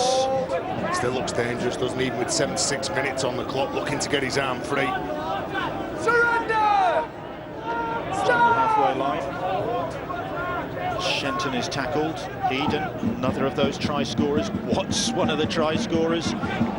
Surrender! Cook surrender calls the referee. Outside. Kick down the line from young Truman. Thought it was going to stay inside the touchline there from Jake Truman, hasn't he come on this year? Had some quality involvement, stepped forward, left-footed. It looked as though it was just going to curl back in field and make London Broncos work away from the corner, but they'll take that. And you look at Jake Truman and Jordan Rankin, you look at how they've developed as players over the last couple of years, you look at the coaching staff at Castleford, Alexa Ryan Sheridan, Danny Orr, Darryl Powell, all played international rugby in the half-back position, so know how to guide a team around, know what to do, know what plays to come up with at certain times in the game. London have got to dust themselves down and get ready for the visit to the Wycombe Warriors next weekend. It's going to be a big game. It's always a big occasion. Castleford Tigers look forward to meeting Hull Kingston Rovers as Pelletier breaks. Getting patches in the second half, they have looked dangerous. You've got to flood forward. Every time we see Castleford break, there are men in support. Richards, Cunningham, here is Lovell. Again, coming back in field, Pelletier gets the pass away before he's clobbered by Millington. And now here's Keir. Keir's pass, Williams, and Williams is well tackled into touch Asking by Minikin. Asking a lot of his winger when he passes that ball. Elliot Keir. Minikin just simply shifts from Keir onto the winger and ushers him over the sideline. You know, it's a brilliant defence from Minikin. He doesn't panic at all. You see on Sky Sports, you'll see the outside backs and wingers will jam in trying to solve the problem when they think that they're going to get attacked, they think they're going to be isolated. But he's got confidence on the man who's defending inside him. He just backs off, backs off. As soon as the inside pressure comes on the centre, he then all of a sudden switches his focus onto the winger and forces him off the field. Rhys Williams, who started the game so well with that try early on that brought the scores level. 6 points apiece it was in that early stage. But the Castleford Tigers have kicked on since then and left London trailing in their wake. And I wonder who has caught the eye and is going to get the Barry McDermott Man of the Match award, because it's a hard one to choose this. A good team performance, not perfect, and I'm sure Darryl Powell and his coaching staff will say that very same thing, but Liam Watts, Jesse Senna-Lefeo had good involvements in this game, but the man for me who's had more influence than anybody else is Jake Truman with those 2 tries, good running, passing and kicking game. Jesse Senna-Lefeo puts that ball down, Dixon picks it up. So Jake Truman, the 19-year-old, was Barry's man of the match. That ball is stolen by Millington, and the referee stops the clock and says no advantage. Is that what he says, Stuart? Yeah, it's deemed no advantage. I would say it's a long time after the original knock-on, but he's decided that no advantage to London Broncos, and we come back. There's been a lot of ball steals tonight, hasn't there? Several occasions. Castleford on London players, London on Castleford players. They've had a one-on-one, and instead of choosing to wrestle the player to the ground, they've just simply stolen the ball off them. Cunningham, they're going to give it one last try. The London Broncos to pierce this Castleford Tigers defence, but they haven't really been able to do that since that try after 8 minutes from Rhys Williams. They've had opportunities, certainly in the first half, but they haven't been able to make the most of them. And Keir, nowhere for him to go. Last few seconds of this game, and the Castleford Tigers supporters count down. The hooter sounds. Cunningham puts a kick in. Pitts was chasing, looking for back-to-back tries. Nothing doing for him. And celebrations for the Tigers, who go top of the Betfred Super League table. Early days and over there, 3 from 3 so far this season. Jordan Rankin, Liam Watts there, 2 of their 7 try scorers in a very satisfactory performance, not without its blemishes. some of the unforced errors that will not please the coaching staff. But I think when you look at the scoreboard, yeah, we all know that Castleford can attack, but the 6 points that they conceded from London, and it was out wide as well. They forced them out wide. It was Rhys Williams who got over, but the way that they've defended, the way that they've had to dig deep at times when they've been broke, but they've held them up over the line. They forced the errors. But in London, what can they take from this game? Well, the second half, they restricted Castleford to just 16 points. This London team need to make this place a fortress. They need to make sure that when they do play at home, they make it hard for their opponents to come down here and get any points and get over the try line, buy some sets, go trade sets with the team that you're playing against. And it's just too many soft errors that they made early on in the game, and when they went in at half-time, 24 points to 6, you felt for them in the second half. 3 defeats in a row for the London Broncos after that great opening round win against Wakefield, but for the Castleford Tigers, 3 wins in a row it is now, and a very satisfactory start to the season for them. Wins against Hull FC and the Catalan Dragons, and now against the London Broncos. And plenty of points again, some great sparkling play at times. Jake Truman was one of their try scorers at the centre of a lot of the good things they did. He is the man of the match. He's with Angela. He is, and there's your silver salver, Jake. Congratulations, great win for you out there. Try as well. It's always nice to score one, isn't it? But, you know, was it as easy as it looked? No, it definitely wasn't, especially on this 4G pitch. It's a tough place to come. A very quick game, and London for all like this, so we struggled a bit today, but like you say, good to get the win. And it was one of those games where you kind of know that London might not be the ones troubling the top of the table at the end of the season, but you couldn't take them lightly as you got here. No, definitely. We talked about it all week. They come with energy, they work hard. Danny Ward's got them playing well, so we knew we had to be on this game today. And your influence as well in the halves has been a big influence, I should just say, on the game tonight. You've had a good game, you enjoyed it? Yeah, I really enjoyed that, especially, like I say, quick pitch, suits half-backs, and his forwards just got us going really well, so it's easy to play off back of them. It's nice to be top of the table as well, only on points difference, but you're 4 wins out of 4, that's great for you. Yeah, it's a good start, 3 from 3. We've targeted 4 from 4 at the start of the year, and we're on it. We just got OKR next week to knock that off, so it's a good start. What you in the game? What was the sort of ethics that got you to get this win? Well, like I say, hard work, attitude. We said attitude were a massive thing. Coming down here, the travel, stuff like that, and that's one area that London are really strong, so we had to match them there.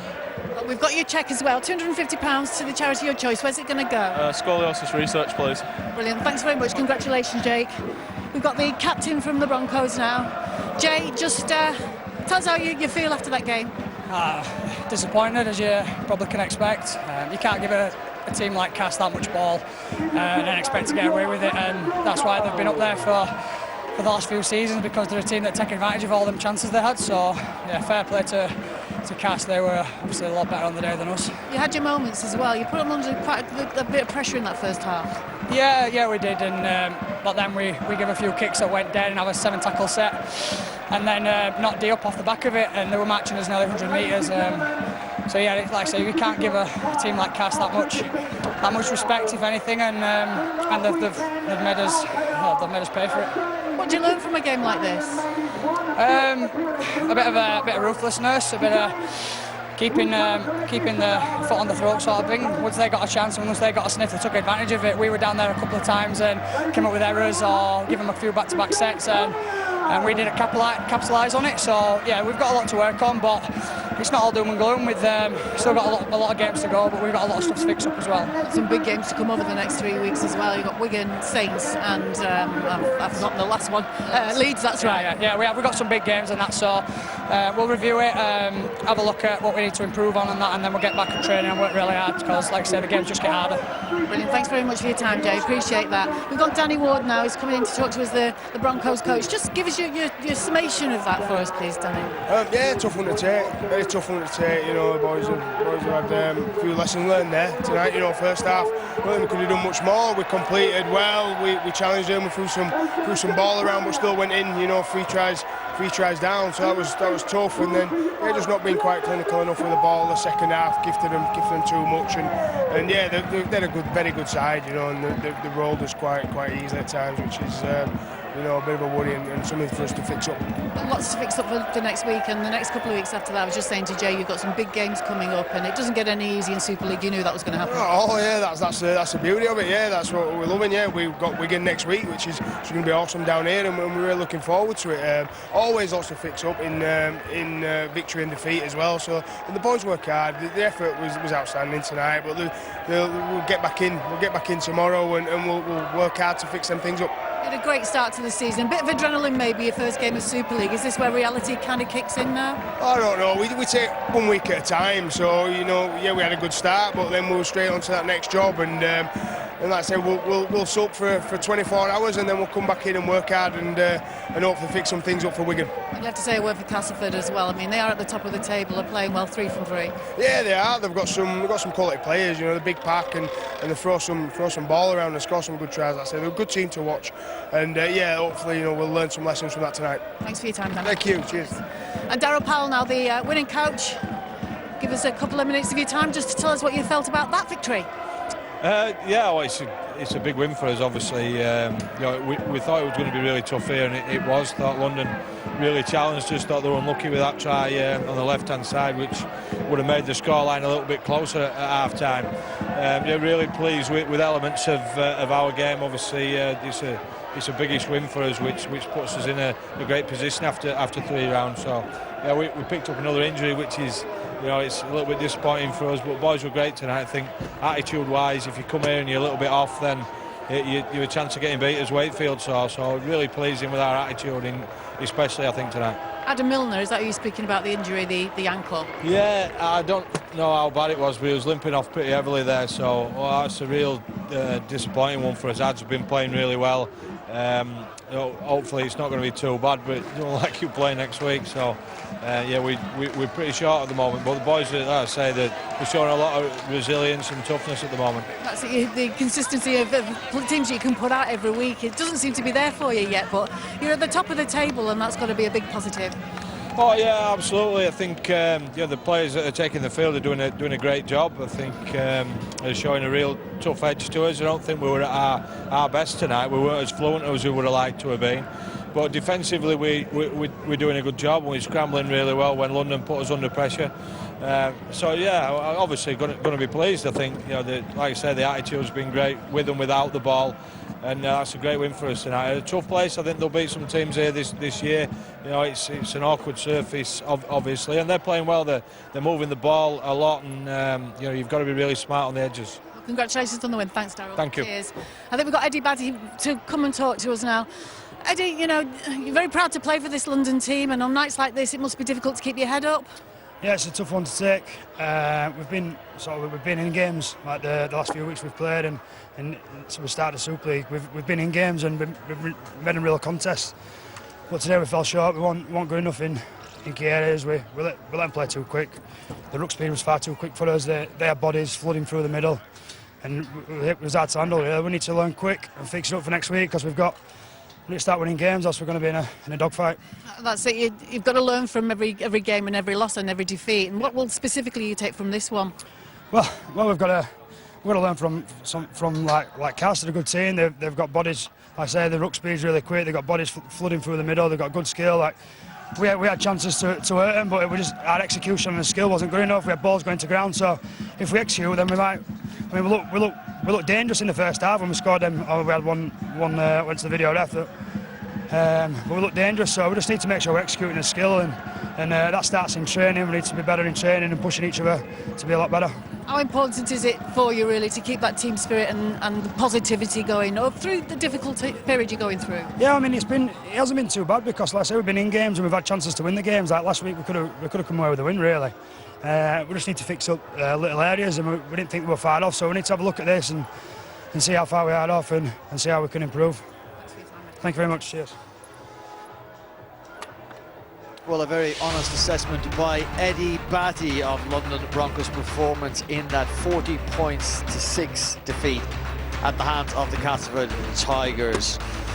Plenty to talk about in that from both of the sides. Darryl Powell not overly happy. Danny Ward addressing that defeat with a smile on his face and looking forward.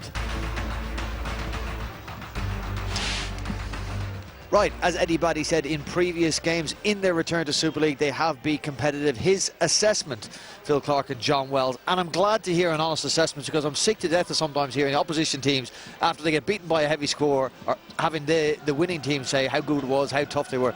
Eddie Batty says we weren't even in that game today. I don't think they can play a lot better, Brian. I think with their resources, the experience they've got in their squad, the talent they've got, playing against a Castleford side, I think this year some teams will underestimate London. They'll come here, they won't be able to get up and motivated for it. Castleford didn't. Castleford played very well, and I thought London played about as well as I expect them to play over the course of the season. I don't think they can play a lot better than that. John? I think I disagree slightly. I know where you're coming from because I know what you mean in terms of the playing roster and the resources that they've got.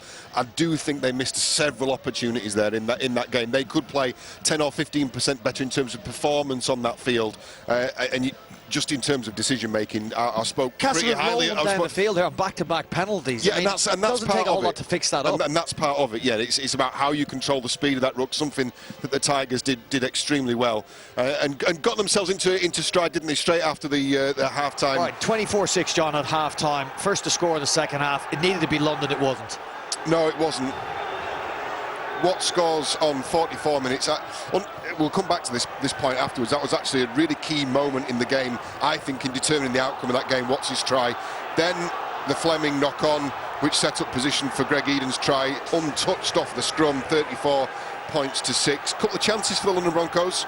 This is where I like this combination between Greenwood and Abdul. That was called back for a forward pass from Elliot Keir, and then again some good defence by the Tigers, particularly from Greg Minikin. He's deputising in the centre this year and had to show great strength to turn down a Rhys Williams effort before Jordan Rankin put the ice on the cake with probably arguably the best move of the game from the Tigers. Nice work outside by Michael Shenton, and then as he was put to ground, adjudged rightly so, nobody on him, allowed to play on, and then Rankin following up in the middle. 40 points to 6.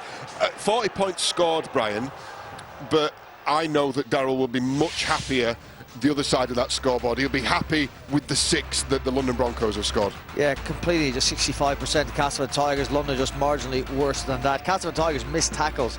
Just 3 in 80 minutes is a phenomenal result. Meters, though, Castleford again well ahead of the London Broncos in that. Okay, we will see and hear from Michael Shenton, involved in the build-up to that final try. But before that, the influential hooker Paul McShane standing by with Angela. Paul, great win for you tonight. A win that takes you to the top of the table, but the manner of it, 40 points to 6, what are you happy with? The 40 or the 6? Yeah, getting the 40, you know, and the 6 London attack really well. It's a quick surface, so it's pretty tough to defend shapes and get organised. But yeah, I think we one blip at start game defensively, and the rest of it we did pretty well with it. There are moments where you look like the Castleford of days gone by when you're playing really flowing and lovely to watch rugby league. Do you feel, even though you've not had the consistency of players on the pitch, that you're still getting that flowing going and you're able to score those tries that we like to watch? Yeah, we've as a group we've been together for quite a while, so there's not that many new faces, and so we know how each other play, and I think that shows. But yeah, it's nice to get on a dry pitch and show what we can do. Yeah, talk about Liam Watts as well. I know you rate him very highly. He scored a try as well. You seem to all be working together very well. And just talk about some of the players in this team who are really pulling it out for you early in the season. We've had a real honest pre-season. Like we've give people feedback on what we think we need to improve and what we're good at. So I think we're just an honest group. As Pac's great, as well as being tough this year, we're playing with ball pretty well, and as edges can score from anywhere. So I think all over at Park we've got class, and we're all on the same wavelength, which is good. Are we seeing the best of Castleford yet? It's still early days, but I think the people that are coming in, we've got people missing, but the people that are coming in are putting the best foot forward, and hopefully we can keep improving. And you're still enjoying your rugby league out there as well. It's really brought out the best of you being with Castleford. Yeah, I love it. It gave me my buzz back, but I'm not too happy with Paolo taking me off for the last 10 minutes. But he's looking after me. But yeah, love it. I think the town, Cass is a town that they love the rugby league, and it makes us players love it even more, you know, because we're playing for them at the end of the day. And I think it showed how many fans we had down here tonight. So, well, congratulations. Thanks, Paul. Ta. Thanks, Paul, for waiting. And we've got Michael Shenton, captain, with us now. A satisfying night at the capital.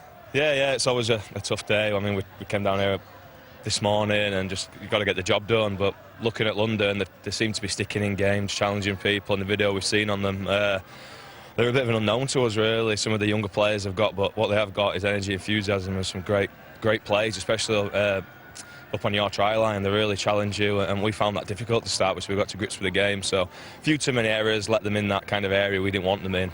But we knew at the end of the day, if we just completed sets, we played to our ability, we were too good tonight, and I think we showed that. Which areas were you most pleased with tonight that you can go away and say, yeah, pat on the back for that? Just kind of handling some of the pressure they threw at us was good. Some of the talk in there, and some of the guys played some big minutes in there. I thought Nathan Massey was in particular really good for us, just taking us forward, being direct. It's something we talked about. I mean, London, you might see some opportunity that the way, and they like to play the ball, and sometimes you can mirror that and copy what they're doing. But I think for us, we're a bit better when we direct, and then we find shape on the edge after we've got the ruck kind of quick. So it was important for us to do that, get the ruck, challenge them around the middle, and I thought that's where we did pretty well. Obviously, Jake Truman stepped up again and then controlled the game pretty well, even Paul McShane. And it was one of those potential banana skins, wasn't it? You know you can't come here and take them lightly. Oh, absolutely. I think kind of Wakefield found that out, didn't they? And when they came down here, I mean, they were a bit of an unknown then. So, no, we took this deadly serious every game we do. So now pleasing to come down here. Every away game in Super League tough. Every game in Super League's tough. So to get that score line and keep them to 6, they're a really challenging team. So that's pleasing.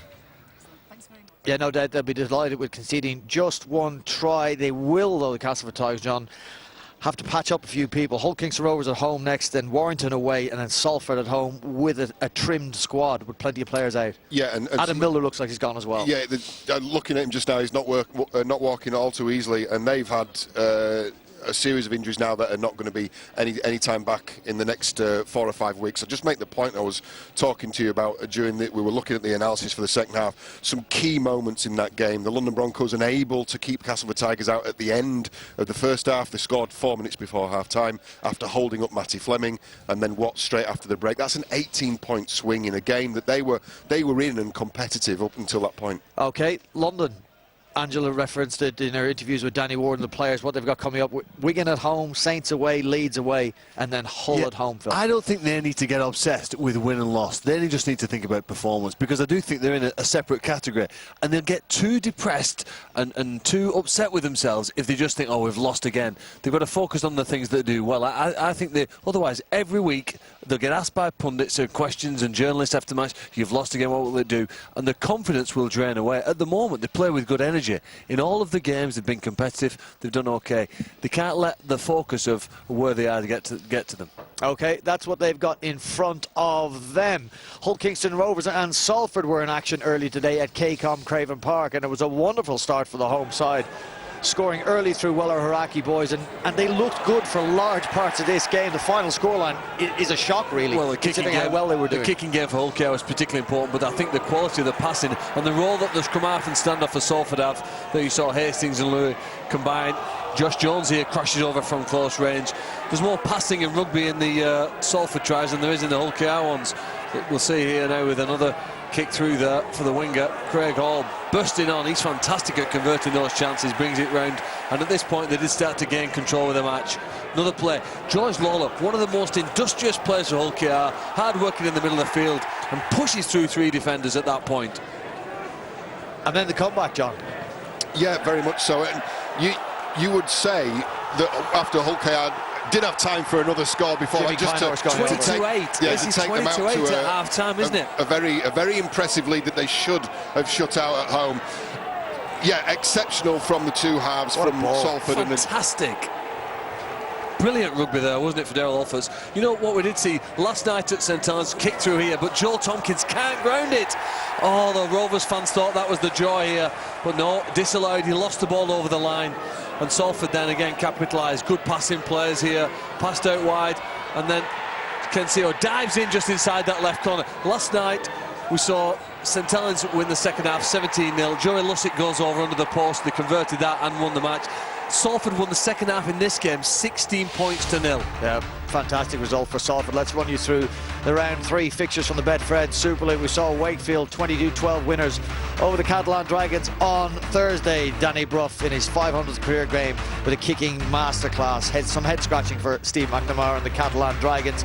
Warrington ended a horrific losing run at the John Smith Stadium. They had lost the last 5 visits there. They won 32-20 on Friday evening, and on the same night we saw St Helens and a much improved Leeds Rhinos go toe-to-toe for 80 fantastic minutes from the Betfred Super League. The 2 results today: that win for Salford by 2 points over Hull Kingston Rovers, and Castleford by plenty over the London Broncos. That leaves one final game tomorrow at the DW Stadium. Hull FC and Gareth Ellis, out of retirement, travel to take on the Wigan Warriors. 3 p.m. start for that one. Right, a look at an early Betfred Super League table, somewhat skewed with 4 teams having played an extra game. Castleford Tigers now on points difference up on top, followed by the Warrington Wolves, St Helens and Salford riding high early in the season. I'll be delighted with that, as many had tipped them to be lower down in the table. The Huddersfield Giants yet to register a win, as have Hull FC yet to register a win. Wigan Warriors yet to register a point. Of course, they have had 2 points deducted and they will appeal that salary cap breach sanction. Right, a reminder of what we've got coming up for you next weekend. So we start with Salford St Helens, 7 p.m. Sky Sports Arena on Thursday. Friday we're in Leeds. Leeds back at home for the first time in 2019 in their revamped stadium. Wakefield the visitors, 7 p.m. Sky Sports Arena. Saturday, Catalan Dragons Warrington, that's on Sky Sports Arena and Note Sky Sports Mix, 5 p.m. start. And on Sunday from the Betfred Championship, Dewsbury are hosting the Toronto Wolfpack, 3 p.m. Sky Sports Arena. Reminder, tomorrow you can see Toronto in action against Lee, again for the Betfred Championship, 3 p.m. start for that one. Right, from Ealing Trailfinders, my thanks to Phil Clark and John Wells on what was a very good night for the Castleford Tigers. 2 more competition points and now top of the table.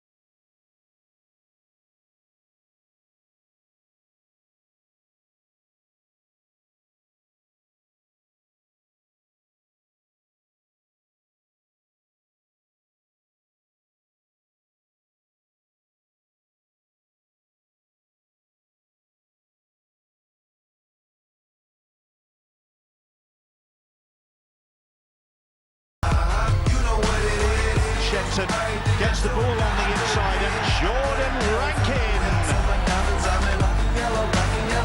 3 from 3 so far this season. Sky Sports Arena. Feel it all.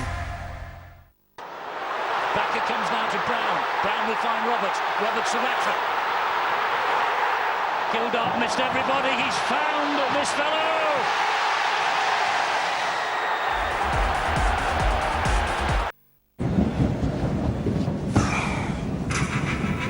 I haven't seen this one yet.